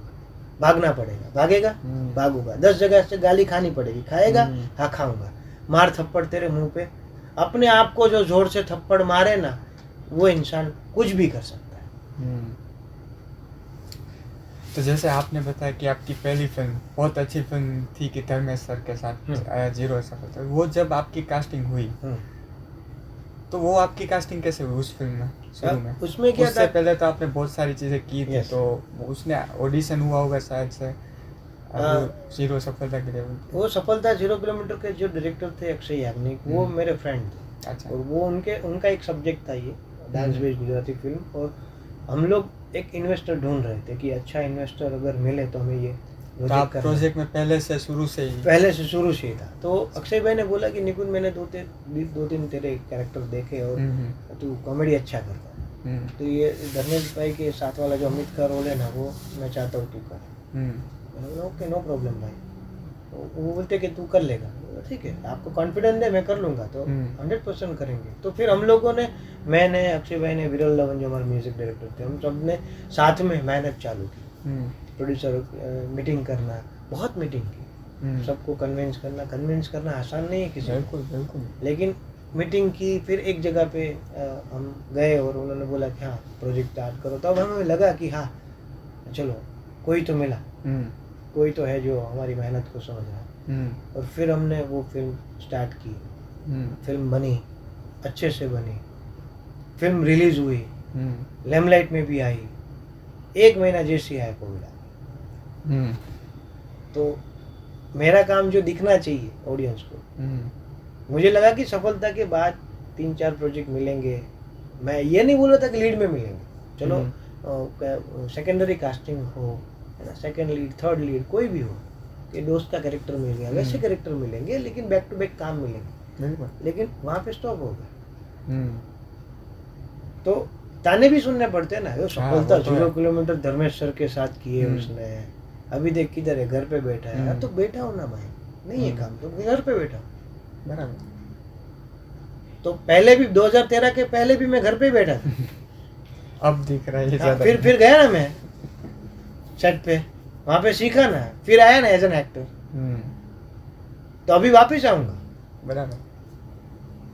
तो जैसे उसमें आपने एज एन एक्टर किया था, उसके बाद आपने अपनी फिल्म डायरेक्ट की जब पहले, उससे पहले क्या, वैसे उससे पहले ये सवाल था कि ये फिल्म में जो कॉमेडी है, ये मैंने एक सीन के बारे में हम जब शुरू में बात कर रहे थे, वो सीन शायद मेरे आसपास के लोगों को सबको पसंद आया। तो कॉमेडी जो टाइमिंग, वो तो उससे पहले कॉमेडी कैरेक्टर किए थे आपने? कॉमेडी मैंने बोला सूरी में जो कैरेक्टर मिला था वो मेरा फनी कैरेक्टर ही था। अच्छा। मतलब मेरे बॉस जो विलन थे, तो उनको मैं ऐसे कुछ पंचेस डाल रहा हूँ कि वो मुझे थप्पड़ मार। तो कॉमेडी का सेंस थोड़ा थोड़ा था। फिर परेश रावल सर को हम ऑब्जर्व करते हैं, राजपाल यादव सर को ऑब्जर्व करते हैं, तो पता है कि कॉमेडी टाइमिंग क्या रहता है, कैसे कैसे कॉमेडी की जाती है। तो जब कैरेक्टर ब्रीफ मिलता है हमें कि ये टाइप का कैरेक्टर, एक ग्राफ बनाया कैरेक्टर का, फिर उसके बाद मुझे पता है कि मुझे कॉमेडी ही करनी है, तो मैं ऐसे ही परफॉर्म करूंगा कि सामने वाले को हंसना है। चाहे मैं भले कितना भी अच्छा दिख रहा हो, एक्टर अच्छा हो, है ना, हीरो मटेरियल हो, लेकिन अभी मेरा कैरेक्टर क्या है, कॉमेडी। तो मुझे वैसे फनी मोमेंट ही देना है सबको, ताकि लगे कि ना यार ये बहुत फनी है। बराबर। तो जो कॉमेडी आपने उस टाइम पे पहले भी किया था, अरे ये जो आप प्रोजेक्ट में शुरू में भी थे, तो वो कुछ कुछ देखकर सारी चीज़ें हुई थी, आपका कास्टिंग वैसे तरीके से हुआ था। तो उसके बाद जब आप डायरेक्ट कर रहे हैं और आपकी इतनी अच्छी कास्टिंग चॉइस है, तो आप क्या देखकर कास्ट करते हैं? देखो, मैं सबसे पहले तो टैलेंट देखता हूँ। मैं कभी ये नहीं देखता कि इसके इंस्टाग्राम फॉलोवर कितने हैं, ये पहली बात। दूसरे लोग देखते होंगे, मुझे वो आइडिया आजकल तो चल ही रहा है, फॉलोवर है वही एक्टर है। हाँ, मतलब मैं वो दूसरे लोगों की बात नहीं करता, मुझे नहीं पता वो कैसे कास्ट करते हैं, लेकिन मैं कभी भी फॉलोवर देख के कास्ट नहीं करता। मैं पहली प्रायोरिटी मेरी ये है कि मेरा ये कैरेक्टर है, और अगर ये बंदा या ये बंदी, ये लड़की ये कैरेक्टर के लिए जा रही है, तो मैं 3-4 शॉर्ट लिस्ट करूँगा, एक्टर और एक्ट्रेस दोनों। मैं अपने प्रोफाइल पे भी डालूंगा कि मुझे ये रिक्वायरमेंट चाहिए, इतने इतने कॉन्फ़िगरेशन है। फिर वो लोग ऑडिशन देंगे मुझे, 3-4 ऑडिशन देंगे, फिर मैं बैठूंगा और मैं सिलेक्ट करूंगा 2 ऑडिशन कि हाँ ये मेन हीरोइन के लिए ये 2 है, हीरो के लिए 2 है। विश्वास था मैं, मेरे भी ऑप्शन थे, मेरी लास्ट चॉइस थी। अच्छा। एज एन एक्टर प्रोड्यूसर के सामने रखे, मैंने बोला सर ये कैरेक्टर के लिए ये 2 मैं सिलेक्ट कर रहा हूँ, ये कैरेक्टर के ये 2, अभी आप बोलो, क्योंकि वो मेरे साइड से मैंने सिलेक्ट किया। प्रोड्यूसर के साइड से क्यों सिलेक्ट करवाना है, क्योंकि फाइनेंस उनको देना। अगर मैं बोलूँगा कि मुझे ये एक्टर चाहिए और प्रोड्यूसर का बजट नहीं है, तो मेरे पास ऑप्शन तो होना चाहिए। बराबर। तो मैं बोलता हूँ कि सर ये दोनों पैरेलल है, दोनों कर लेंगे, इसका अमाउंट ज़्यादा है, इसका हमारे अमाउंट में आ जाएगा, अभी आप बोलो किनको। तो वो कहते हैं कि निकुंज तुझे क्या लगता है, गट्स फीलिंग किस में आता है? मैं बोलता हूँ ये सर, ठीक है चल, थोड़ा सा ज़्यादा जा रहा है ना, हम उनको कास्ट करते हैं। तो पहले आप इस फिल्म में एज ए डायरेक्टर से? मैं एज ए डायरेक्टर ही था। अच्छा। एज एन एक्टर तो लास्ट में फिर सर ने बोला कि क्या करना है विश्वास का कैरेक्टर। मैंने बोला सर मुझे अभी भी दिमाग में नहीं आ रहा कि कर लेगा कि नहीं, मैं किसी को कास्ट करूँगा। तो बोले तो अभी क्या करना है, तू कर ले। ठीक है सर, दोनों हो जाएगा, कर लूँगा सर। मेरी टीम स्ट्रांग है, मेरा एसोसिएट भी स्ट्रांग रहता है, मेरे क्रिएटिव भी स्ट्रांग रहते हैं, मेरे असिस्टेंट भी स्ट्रांग रहते हैं। ऐसा नहीं कि उन लोगों ने इतना काम किया, इसलिए कि मुझे पता है वो वर्किंग स्टाइल क्या है उसको। मेरी गलती निकालने वाला तो चाहिए ना। एक director as an lead actor perform कर रहा है और वो बोला कट, और मैं पूछूंगा कैसा था, तो डायरेक्टर बोल रहा है कैसा था, तो बोलेंगे सर बहुत अच्छा, वेरी गुड वेरी, वही झूठी तारीफ ही करेंगे।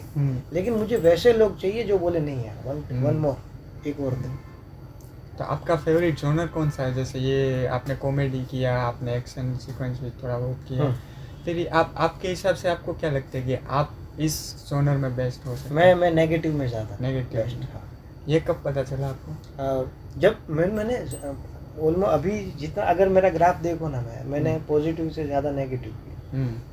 और मुझे है ना नेगेटिव में खेलना अच्छा लगता है। अच्छा। हाँ, वहाँ पे मेरे पास है ना टाइम लिमिट नहीं रहती है, मेरे पास एक्टिंग की लिमिट नहीं रहती है। हाँ, कितना तू और अंदर जा सकता है वो रिक्वायरमेंट रहती है। और नेगेटिव कैरेक्टर ऑलवेज क्या है ना कि सबको लगता है कि ये नेगेटिव है, लेकिन उसमें ही एक्टिंग स्किल दिखती है। हीरो में क्या है ना, एक कैरेक्टर बांध के रखा है पहले से वो तो कि फिक्स यही है। है। विलन का कुछ नहीं रहता है, वो कभी भी पागल हो जाए, थप्पड़ मार देता है, गोली मार देता है, किसी को मुक्का मार देता है। तो नेगेटिव प्ले करना मेरे लिए मुझे अंदर से अच्छा लगता है। और दूसरा आर्मी ऑफिसर का मुझे एक कैरेक्टर करना है। तो मुझे एक एक्शन फिल्म करनी है। जैसे अल्लू अर्जुन की अभी फिल्म आई पुष्पा, तो KGF आप देख लो, तो दोनों में वो हीरो नहीं थे, वो नेगेटिव विलन ही थे। हाँ। आपने अपना जोनर इस तरीके से पता चला कि मैं नेगेटिव इस तरीके से कर रहा हूँ। एज एन एक्टर, किसी को अगर एक्टर में कैसा होता है कि शुरू में कोई एक्टर बनना चाहता है तो उसके पास इसने ऑप्शन नहीं होते कि मैं इस तरीके का ज़्यादा कर सकता हूँ, उसके पास तो मौका ही ढूंढना होता है। तो वो कब अपना कैसे पता कर सकता है, अच्छा मुझे इस जोनर का मिल जाए तो मैं अपना बैक कर सकता हूँ, या इस तरीके से? वो एक डायरेक्टर ही कह सकता है। एक्टर सब है, आप भी हो, मैं भी हूँ, वो भी है, ये भी है, सब है एक्टर। लेकिन वो एक्टिंग कैसी करता है, किस जोनर में करता है, वो पॉइंट ऑफ व्यू डायरेक्टर का रहता है। क्योंकि मैं अगर कॉमेडी कर रहा हूँ तो मेरे हिसाब से अरे सर मेरे से अच्छा कोई कॉमेडी नहीं करता, कंटोला तेरे लाइन पे तुझे हंसी आई, साले मुझे पंच मिला ही नहीं, बराबर। तो मैं बोलूँगा तू रहने दे भाई, कॉमेडी तेरे से नहीं होगी। तो आप एज एन डायरेक्टर, आपकी फिल्म में एक एक्टर ने एक बार फिल्म आपके साथ काम कर लिया, तो आप उसमें ऐसा क्या देखते हैं जो आप दोबारा दूसरी फिल्म में कास्ट करें? एक्टिंग। और दूसरी चीज़, देखो हर एक्टर में एक ऑरा रहता है। दूसरा नेचर। कभी कभी क्या है, मैं एक्टर को वो भी ऑब्जर्व करता हूँ कि उनका नेचर कैसा। एक्टर अच्छा है लेकिन नेचर अपने से नीचे वाले इंसान को कैसे बुलाता है वो। जैसे सबसे नीचे वाली पोस्ट रहती है फिल्म लाइन में स्पॉट बॉय की, तो वो भी इंसान है ना। तो अगर वो आपको रिस्पेक्ट दे रहा है तो आपका फर्ज है रिस्पेक्ट देना। मैं ये नहीं बोलूँगा उनको सर बोलो, लेकिन उनको बुलाने का तरीका, फिर सेट पे आने का तरीका, वो भी देखते, टाइम नोट करता हूँ कि कितने बजे का कॉल टाइम था, कितने बजे आ रहे हो, क्या क्या डिमांड रहती है उनकी सेट पे, कि हाँ चलो बजट में फिर तो आ गया, लेकिन उनका दूसरा बजट ज़्यादा जा रहा है, तो फिर दोबारा फिर बोलते हैं कि सर अभी आपके लायक जब बजट जाएगा मेरे पास। आपके लिए कॉल टाइम पे आना कितना ज़रूरी है? 100% ज़रूरी है। क्या डैमेज हो सकता है अगर नहीं आया तो? देखो एक्टर अगर उनके कॉल टाइम पे नहीं आया, पूरा सेटअप टेक्निकल स्टाफ जो है वो लास्ट में जाता है और सबसे पहले आता है। तो वो सेट में कैमरा लगा के लाइटिंग करके सब लोग रेडी है, सिर्फ एक्टर के आने का इंतज़ार करते हैं, डायरेक्टर भी। तो अगर वो परफेक्ट टाइम पे नहीं आया तो प्रोड्यूसर का हर मिनट पे मीटर चालू है, पर डे का मीटर चालू रहता है, उसका पूरा यूनिट का पर डे लगता है उसको, एक्टर का पर डे नहीं, पूरे यूनिट का। तो जितना वो लेट आएगा उतना लेट शूटिंग स्टार्ट होगा, उतना लेट खत्म होगा, तो एक्स्ट्रा शिफ्ट जाएगी, फिर प्रोड्यूसर का पैसा बढ़ेगा। तो जो कॉल टाइम पे अगर मैं ये बोल रहा हूँ कि अगर आप जॉब कर रहे हो कहीं पे तो 10 बजे की आपकी जॉब स्टार्ट होती है, 10 से 6 का। सैलरी क्यों देते हैं कि 10 से 6 आ और जो काम है वो कर। तो फिल्म लाइन में 12 घंटे की शिफ्ट रहती है, सुबह 9 से 9 की या 7 से 7 की या 3 से 3 की, जो भी शिफ्ट टाइमिंग रहती है 12 घंटे की शिफ्ट टाइमिंग है। तो आपको 12 घंटा सेट को देना है, तो क्यों नहीं दे रहे? अगर आपको पैसा जो आपने बोला है वो मिल रहा है, और सपोज के प्रोड्यूसर ने आपको जो पैसा बोला आपने एग्री किया है, तब आए हो ना सेट पे, तो फिर वो कॉल टाइम बोल रहा है तो वो कॉल टाइम पे जाओ सर। और दूसरा, या फिर ऐसी डेजिग्नेशन बनाओ कि आप पहले से ही कंडीशन रखो कि भाई मैं 6 घंटा ही शूट करूँगा, मैं 8 घंटा ही शूट करूँगा, मैं 12 घंटे ही शूट करूँगा, उससे ज़्यादा नहीं करूँगा। वो पहले से कंडीशन डिस्क्लोज कर लो, एग्रीमेंट में लिख लो कि भाई इतना घंटे ही मैं काम करता हूँ। कुछ एक्टर होते हैं ना कि बोलने के बाद भी टाइम पे ना आता है, जैसे कोई काफ़ी, मेरा एक्सपीरियंस है बोलो, काफ़ी प्रोडक्शन में ऐसा होता है कि चलो हीरोइन लेट आ गई तो चलता है, ठीक है, कोई एक्टर नया लड़का हीरो है या उसको नहीं चलाते, तो ऐसा आपके यहाँ होता है तो कैसा क्या करता है? बड़े जितने भी प्रोडक्शन हाउस है तो वहाँ पे अगर हम देखने जाए तो पहले से ही फिक्स रहता है कि इतने बजे ही ये आर्टिस्ट चाहिए हमें। तो वो लोग आर्टिस्ट को पहले से ही प्रिपेयर करते हैं कि सर आपका कॉल टाइम ये है, आपका शूट ये टाइम पे स्टार्ट होगा। तो वो पहले से प्री प्लान रहता है सबको कि भाई मुझे ये आर्टिस्ट का 3 घंटे का ही काम है, तो वो 3 घंटा उनको शूट करके उनको वापस भेज देते हैं। तो आर्टिस्ट भी क्या है ना, सही टाइम पे आते हैं, उनको पता है कि भाई मेरा 3 घंटे का टाइम है, 4 घंटे का टाइम है, मुझे उतना ही शूट करना है।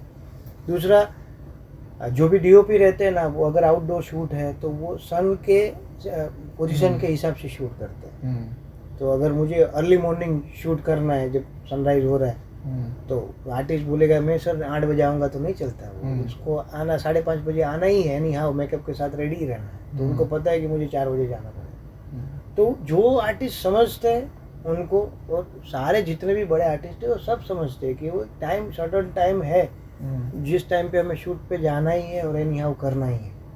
और कुछ कुछ जगह पे का ये ही रहता है कि अब आर्टिस्ट को बोलते हैं कि सुबह 8 बजे का आपका कॉल टाइम है, तो बेचारा 7:30 बजे चला जाता है। फिर उसको मेकअप में बिठाते हैं 8 बजे, 8:30 बजे तक वो मेकअप के साथ रेडी है। उसका शूट आता है 5:30 बजे, 6 बजे, तब तक वो बिठा के रखते हैं। तो कुछ एक्सपीरियंस पास्ट रहते तो आर्टिस्ट बोलते हैं कि सर आप बोलते हो 8 बजे, लेकिन आता है हमारे 5 बजे शाम को, तो वही टाइम दो हमें कि लगे कि हाँ फटाफट से हमारा टाइम आ जाएगा। आप पूरा दिन काम करो, जैसे अरुणा ईरानी है, तो बोलते कि बेटा पूरा 8 घंटा ही मैं काम करती हूँ, मैडम का फिक्स है, वो 8 घंटा ही काम करते हैं। मेकअप के साथ रेडी होने के बाद वो 8 घंटा सेट पे रहती है। तो वो सामने से आके बोलती है कि बेटा 8 घंटा है तेरे पास, तू मुझे सेट पे ही चेयर दे के बिठा, मैं वैनिटी पे भी नहीं जाऊँगी, लेकिन 8 घंटा है तेरे पास, जितना शूट करना है कर ले, मैं एक बार भी नहीं बोलूँगी मुझे इधर जाना इधर जाना। 8 घंटे के बाद मैं किसी की नहीं सुनूंगी, मैं डायरेक्ट घर पे जाऊँगी।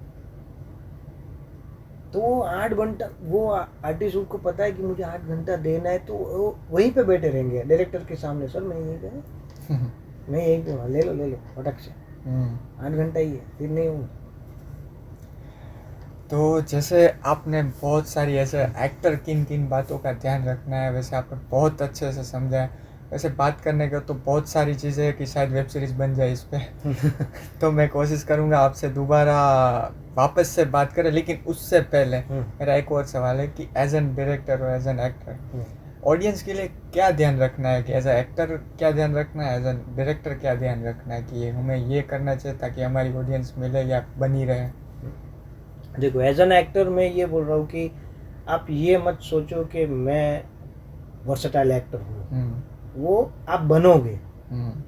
रोज कुछ ना कुछ एज एन एक्टर अपने आप को अपग्रेड करना पड़ता है, सीखना पड़ता है। वो है ना साधना है एज एन एक्टर, एक्टिंग। वो साधना 1 साल में, 2 साल में, 3 साल में पूरी नहीं होती, उसके लिए लाइफ लगानी पड़ती है। तो आपको जो कैरेक्टर दिया गया है डायरेक्टर की ओर से, उनको जो चाहिए सबसे पहले फोकस उसके ऊपर करो। और स्क्रिप्ट आए तो पढ़ो पहले, वो स्क्रिप्ट में क्या कैरेक्टर है। अगर समझ में नहीं आ रहा है तो डायरेक्टर को पूछो, असिस्टेंट को पूछो कि सर ये कैरेक्टर क्या है। कभी कभी क्या है ना, कोई हमें डायरेक्ट बुलाते हैं 1 कैरेक्टर के लिए, 2 कैरेक्टर के लिए, और बोला है कि ये आपकी लाइन है, आपको बोलना है, तो वो पढ़ लेते हैं, लेकिन उसको पता ही नहीं कि ये कैरेक्टर वहाँ पे क्यों आया था, कौन सी सिचुएशन पे आया था।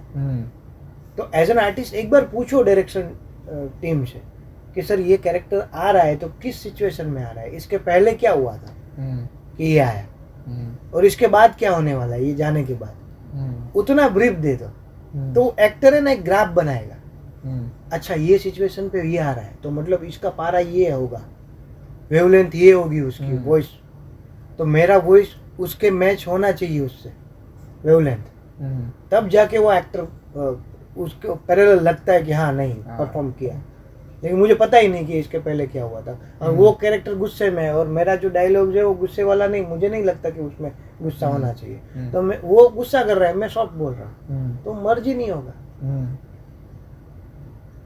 तो एक तो पहले पढ़ो कैरेक्टर क्या है, उस कैरेक्टर को क्या कहना चाहता है, क्यों कहना चाहता है, उसकी बॉडी लैंग्वेज क्या होगी।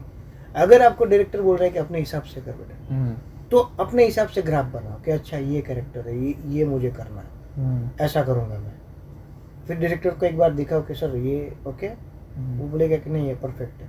अगर सामने डायरेक्टर परफेक्ट हो तो, वरना तो हाँ बोलता है हाँ सर आप जो भी करो वो अच्छा है, तो फिर वैसे ही जाता है। तो एक बार सुनो। और एज एन डायरेक्टर में जितने भी यंग जनरेशन जो अभी नए डायरेक्टर बनने वाले हैं या बन रहे हैं, तो मैं उनको सिर्फ एक ही सलाह दूंगा कि पहले प्रिपेयर हो जाओ डायरेक्शन में। यूट्यूब पे सर्च करोगे how to make a film, तो 500 वीडियो आएगी। इसको ओएस शॉट बोलते हैं, इसको क्लोज बोलते हैं, इसको मिड वाइड बोलते हैं, इसको वाइड बोलते हैं, इसको ट्रैक शॉट बोलते हैं, इसको ट्रॉली शॉट बोलते हैं, इसको जिमी शॉट बोलते हैं। वो सब शॉट लिखे होंगे उसमें, जो नहीं पता है वो भी लिखे होंगे, लेकिन वो शॉट लिखे, वो शॉट कब यूज करना है, कैसे यूज करना है, वो सीन कैसे डिजाइन करना है, उसके लिए डायरेक्टर को भी साधना करनी पड़ती है। बड़े डायरेक्टर को असिस्ट करना पड़ता है, बड़े डायरेक्टर की गाली खानी पड़ती है, तब जाके आप डायरेक्टर बनते हो। बराबर। अगर आपको कैमरा पकड़ना आ गया, it means you are director नहीं, जीरो। आप पहले सीखो, बड़े डायरेक्टर को असिस्ट करो। और बड़े बड़े एक्टर असिस्ट करके आए। ऋतिक रोशन के पापा को ऋतिक रोशन असिस्ट करते थे, वरुण धवन ने भी करण जौहर को असिस्ट किया, सब एडिट है सब। तो वो लोग असिस्ट करे, फिर उनको पता है कि कैसे शूट होता है, कैसे परफॉर्म होता है, उसके बाद वो लोग एक्टर बने धीरे धीरे। तो पहले आप किसी को असिस्ट करना सीख लो, उसके बाद आप अपने असिस्टेंट रखो। ये मेरा मानना है। बराबर। बाकी कोई ऐसा बोलेगा कि मैं कल से डायरेक्ट कर सकता हूँ, तो मैं नहीं सोच रहा कि वो अच्छा डायरेक्टर होगा। हाँ होता है आजकल, कैमरे में एक रील अच्छी बना ली तो हम हो गए डायरेक्टर या एक्टर। नहीं मतलब रील अलग फॉर्म है, फैक्टर अलग है। वहीं से ही हो जाए आजकल तो वही समय चल रहा है, रील चल गई तो हम एक्टर हैं। मतलब देखो यंग जनरेशन क्या है ना कि उनको पैशन रखना पड़ता है, वो नहीं है। नहीं बिल्कुल भी नहीं है। हाँ, अगर हमें क्या, हम जब सीखते थे तो हमें हमारे डायरेक्टर गाली देते थे, तो वो पैशंस देखते थे हमारा। ऐसा नहीं कि मैं काम नहीं कर रहा था इसलिए गाली दे रहा था, वो पैशन देख रहा। क्योंकि मेरे डायरेक्टर ने मुझे बोला था कि बेटा तू गाली खाना सीख गया ना, अभी तेरे को गाली देना आएगा। गाली तुझे इसलिए पड़ रही थी क्योंकि तू सीख रहा था। तो एक बार गाली खाना तो सीखो, फिर दो किसी को। ये सबसे ज़रूरी होता है ना कि कोई डायरेक्टर के नीचे सबको काम करना है, अच्छी अच्छी फिल्में चाहिए, पर डायरेक्टर का मानना ज़रूरी होता है कि वो अगर कुछ समझा रहा है या कुछ कह रहा है या ऊंची आवाज़ में। आजकल बहुत सारे ऐसे आर्टिस्ट आ गए, जैसे फिल्मों में अगर जूनियर से लेकर ये सारी होता है, कभी भी डायरेक्टर ने कुछ बोल दिया तो फिल्म का शॉट छोड़ के चले जाते हैं, ये सब वगैरह वगैरह। फिर तो वो एक्टर बनेगा ही नहीं। वो तो हर इंडस्ट्री में चलता है ऐसा थोड़ा बहुत तो। लेकिन ये बोलता हूँ कि अगर आप कैप्टन ऑफ द शिप की रिस्पेक्ट नहीं करते, आप हेड ऑफ द डिपार्टमेंट है, डायरेक्टर है वो फिल्म का, द फिल्म बाय नाम लिखा होता है डायरेक्टर का, अगर आप उसकी रिस्पेक्ट नहीं करते तो भूल जाओ। सेट पे हर एक की एक सेल्फ रिस्पेक्ट रहती है, वो चाहे वो आर्टिस्ट हो, चाहे डायरेक्टर हो, चाहे स्पोर्ट हो, चाहे डीओपी हो, चाहे लाइट वाला हो, सबकी एक सेल्फ रिस्पेक्ट रहती है। अगर वो आपको रिस्पेक्ट दे रहे तो आपको उनको रिस्पेक्ट देनी। और आपको पता है कि हमें डायरेक्टर का सुनना है, तो एज एन आर्टिस्ट हमारी जॉब है, हम अगर कहीं पे भी जॉब करते तो वो उसका सुनते, वैसे डायरेक्टर का सुनना है, सुन लो।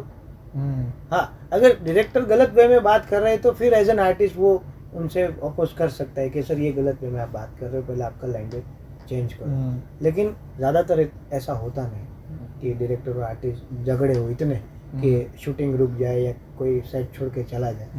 ऐसा तो कम किस्से होते, लेकिन कभी कभी होते हैं, लेकिन वो शॉर्ट आउट भी हो जाता है, लेकिन उससे क्या है ना कि पूरा यूनिट डिस्टर्ब होता है। तो वो सब मत करो, और जब आप नए आए हो तो पैशंस रखो, सुनो, देखो, ऑब्जर्व करो, फिर अपने करियर पे फोकस करो और काम करो, मिलेगा सक्सेस, आज नहीं तो कल मिलेगा। बिल्कुल बिल्कुल। तो इन सारी बातों का एक कैलकुलेशन निकलता है कि जैसे हमारे अक्षय कुमार सर समझाते हैं ना कि एक एक्टर बनने के लिए डिसिप्लिन शायद ज़रूरी है हर बातों में। पैशन और डिसिप्लिन हो तो शायद सब कर सकते हैं ये सारी चीज़ें। Yes. तो आपसे मिलकर बहुत सी ऐसी चीज़ें थी कि जो मुझे पर्सनली जाननी भी थी, और उतनी हद तक आपसे बहुत सारी चीज़ें सीखने को भी मिली। तो उसके लिए मैं सबसे पहले धन्यवाद कहूँगा कि आपने आपका कीमती समय देकर हमें इतनी सारी अच्छी बातें सिखाई, और उसके लिए दिल से धन्यवाद आपको कि मीट टू मी में हमारी ऑडियंस को भी वो सारी चीज़ें सिखाई कि कैसे क्या चीज़ें सीखनी चाहिए, किन किन बातों का ध्यान रखना चाहिए। बाकी अगर हमारी ऑडियंस ने कहा कि और कोई टॉपिक हो तो हम आपसे वापस से मिलेंगे और बातचीत करेंगे। नहीं, श्योर। और मैं कभी ये नहीं कहता कि मैं पूरा ज्ञानी हूँ कि मुझे सब आता नहीं, है। पर आपने जो बोला वो किसी एक लेवल के समझदार इंसान ही बता सकता है कि ये सारी, क्योंकि स्ट्रगल ही वो होता है जो इंसान को ये एक्सपीरियंस है, जितना मैंने एक्सपीरियंस किया है वही मैंने आपके सामने शेयर किया है। तो असिस्टेंट से लेके डायरेक्टर की डेजिग्नेशन तक का जो मेरा ये एक्सपीरियंस है वो 12 साल का है। भाई वो आसान नहीं होता ना कि इंसान तो को 12 साल का एक्सपीरियंस शेयर किया है कि मेरे जैसी सिचुएशन पे कभी कोई आए तो उनको क्या करना है, बिल्कुल कैसे बिहेव करना है, कैसे अपने आप को स्टेबल रखना है। तो मैं यही बोल रहा हूँ। और अभी क्या है, मेरे टाइम पे इतना स्कोप नहीं था जब मैंने स्टार्ट किया। अभी मल्टीपल स्कोप, बहुत सारी OTT प्लेटफॉर्म है, बहुत सारे टेलीविजन शो है, बहुत सारी फिल्में हैं, बहुत सारी लैंग्वेजेस की फिल्में हैं। तो एज एन आर्टिस्ट कोई भी घर पे नहीं बैठा, सब कुछ ना कुछ काम करते ही रहते। तो ये नहीं तो ये मिलेगा, ये नहीं तो ये मिलेगा, मिलता रहेगा, काम करते रहो। ऑडिशन देना है तो दो, बिंदास दो, क्या देना है, कैसे देना है, अपने आप को 100% प्रूफ करके दे दो कि सर मैं ये हूँ, मैं करके दिखाऊंगा आपको, आप बस मुझे कास्ट करो। तो देना पड़ेगा ऑडिशन, जगह पे हर ऑफिस में जाना पड़ेगा, सबको मिलना पड़ेगा, रिक्वेस्ट भी करनी पड़ेगी, सुनना भी पड़ेगा, गाली भी खानी पड़ेगी, तब जाके आपको जो बनना है वो बन पाएगा। वो एक साधना है, वो साधना पूरी करनी ही पड़ती, तब करना पड़ता है सारी बातों का। तो रिसेंटली आपके कौन से अभी प्रोजेक्ट चल रहे हैं? मेरे अभी 3 गुजराती प्रोजेक्ट अभी अपकमिंग है, जिसमें से एक अभी एक 1.5 महीने में मैं UK जा रहा हूँ शूट करने के लिए, और दूसरा एक फिल्म है जो मल्टीपल फीमेल के साथ मैं कर रहा हूँ। कंसेप्ट अभी शेयर नहीं कर सकता, लेकिन मैं ये बनने के बाद शेयर प्रॉमिस जरूर करूँगा कि बनने के बाद वापस से हम बोर्ड का शूट करेंगे उसके ऊपर। लेकिन अच्छे कंसेप्ट आ रहे हैं, और अभी गुजराती इंडस्ट्री बहुत अच्छे से ग्रो कर रही है, अच्छे कंसेप्ट आ रहे हैं, अच्छे सब्जेक्ट आ रहे हैं, अच्छी सिनेमेटोग्राफी दिख रही है, अच्छे आर्टिस्ट दिख रहे हैं। तो बस ऐसे ही हमारी इंडस्ट्री ग्रो करती रहे, दूसरी इंडस्ट्री के साथ कंपेयर करना छोड़ दो, क्योंकि हर एक इंडस्ट्री अपना जोनर लेके बैठे। सबसे पहले मैं सिर्फ ऑडियंस को रिक्वेस्ट करूंगा कि एज एन गुजराती हमें अपनी गुजराती लैंग्वेज से अगर प्रेम है तो गुजराती फिल्में देखनी है। बिल्कुल, एक बार देख के आओ तो गुजराती फिल्म जो है वो सरवाइव करेगी। गुजराती फिल्म तभी जाके चलेगी जब आप देखने जाओ। किसी के रिव्यू पे मत आओ कि इसने रिव्यू गलत दिया है, इसने रिव्यू खराब बोला तो फिल्म खराब होगी। आपको कैसी, आपको अच्छी भी लगे, मुझे अगर सपोज अच्छी नहीं लगी तो आपको अच्छी भी लग सकती है। तो किसी के रिव्यू के ऊपर मत जाओ, एक बार देख के आओ। अगर नहीं अच्छी है तो वो डायरेक्टर को, वो मेकर्स को खुद में खुद पता चल जाएगी कि हमने प्रोडक्ट अच्छी नहीं बनाई। और दूसरा, जो भी मेकर्स है गुजराती फिल्म के, उनको भी मैं ये सलाह देना चाहता हूँ कि जो ऑडियंस का फ्लेवर है हम वो दें उनको क्या चाहिए वो अच्छे से बना के दे, क्योंकि उनके पास मल्टीपल ऑप्शन है फिल्में देखने का। बहुत सारी वेब सीरीज़ वो देखते हैं। यंग जनरेशन को पता है कि हम कहाँ गलती कर रहे हैं, सब स्मार्ट हो गए, तो उनके दिमाग के अनुसार अभी हम यंग ऑडियंस को अगर टारगेट कर रहे हैं तो उनको क्या चाहिए उसका कुछ फ्लेवर डाल के, लेकिन गुजरात का जो एसेंस है वो एज इट इज़ रखना है। और दूसरा मैं कहूँगा कि सर यहाँ पे रूरल अर्बन कुछ नहीं है, गुजराती फिल्म इंडस्ट्री है। वो चाहे गांव में शूट हो चाहे शहर में शूट हो, वो हमारी गुजराती फिल्म है। तो गुजराती फिल्म को हर आर्टिस्ट, हर टेक्निकल लोग सपोर्ट करते रहेंगे मरते दम तक। मैं भी करता रहूँगा मरते दम तक। और मैं ऑडियंस को भी अप्रोच करूँगा कि आप भी फिल्म देखने जाओ ताकि हमारी इंडस्ट्री ग्रो हो। और एक सिर्फ दुख है मुझे एज ए डायरेक्टर कि सब OTT में 1-2 OTT को छोड़ के गुजराती कंटेंट नहीं जाता। इसका रीज़न यही है कि उन OTT के कॉन्फ़िगरेशन में हमारी फिल्में फिट नहीं होती।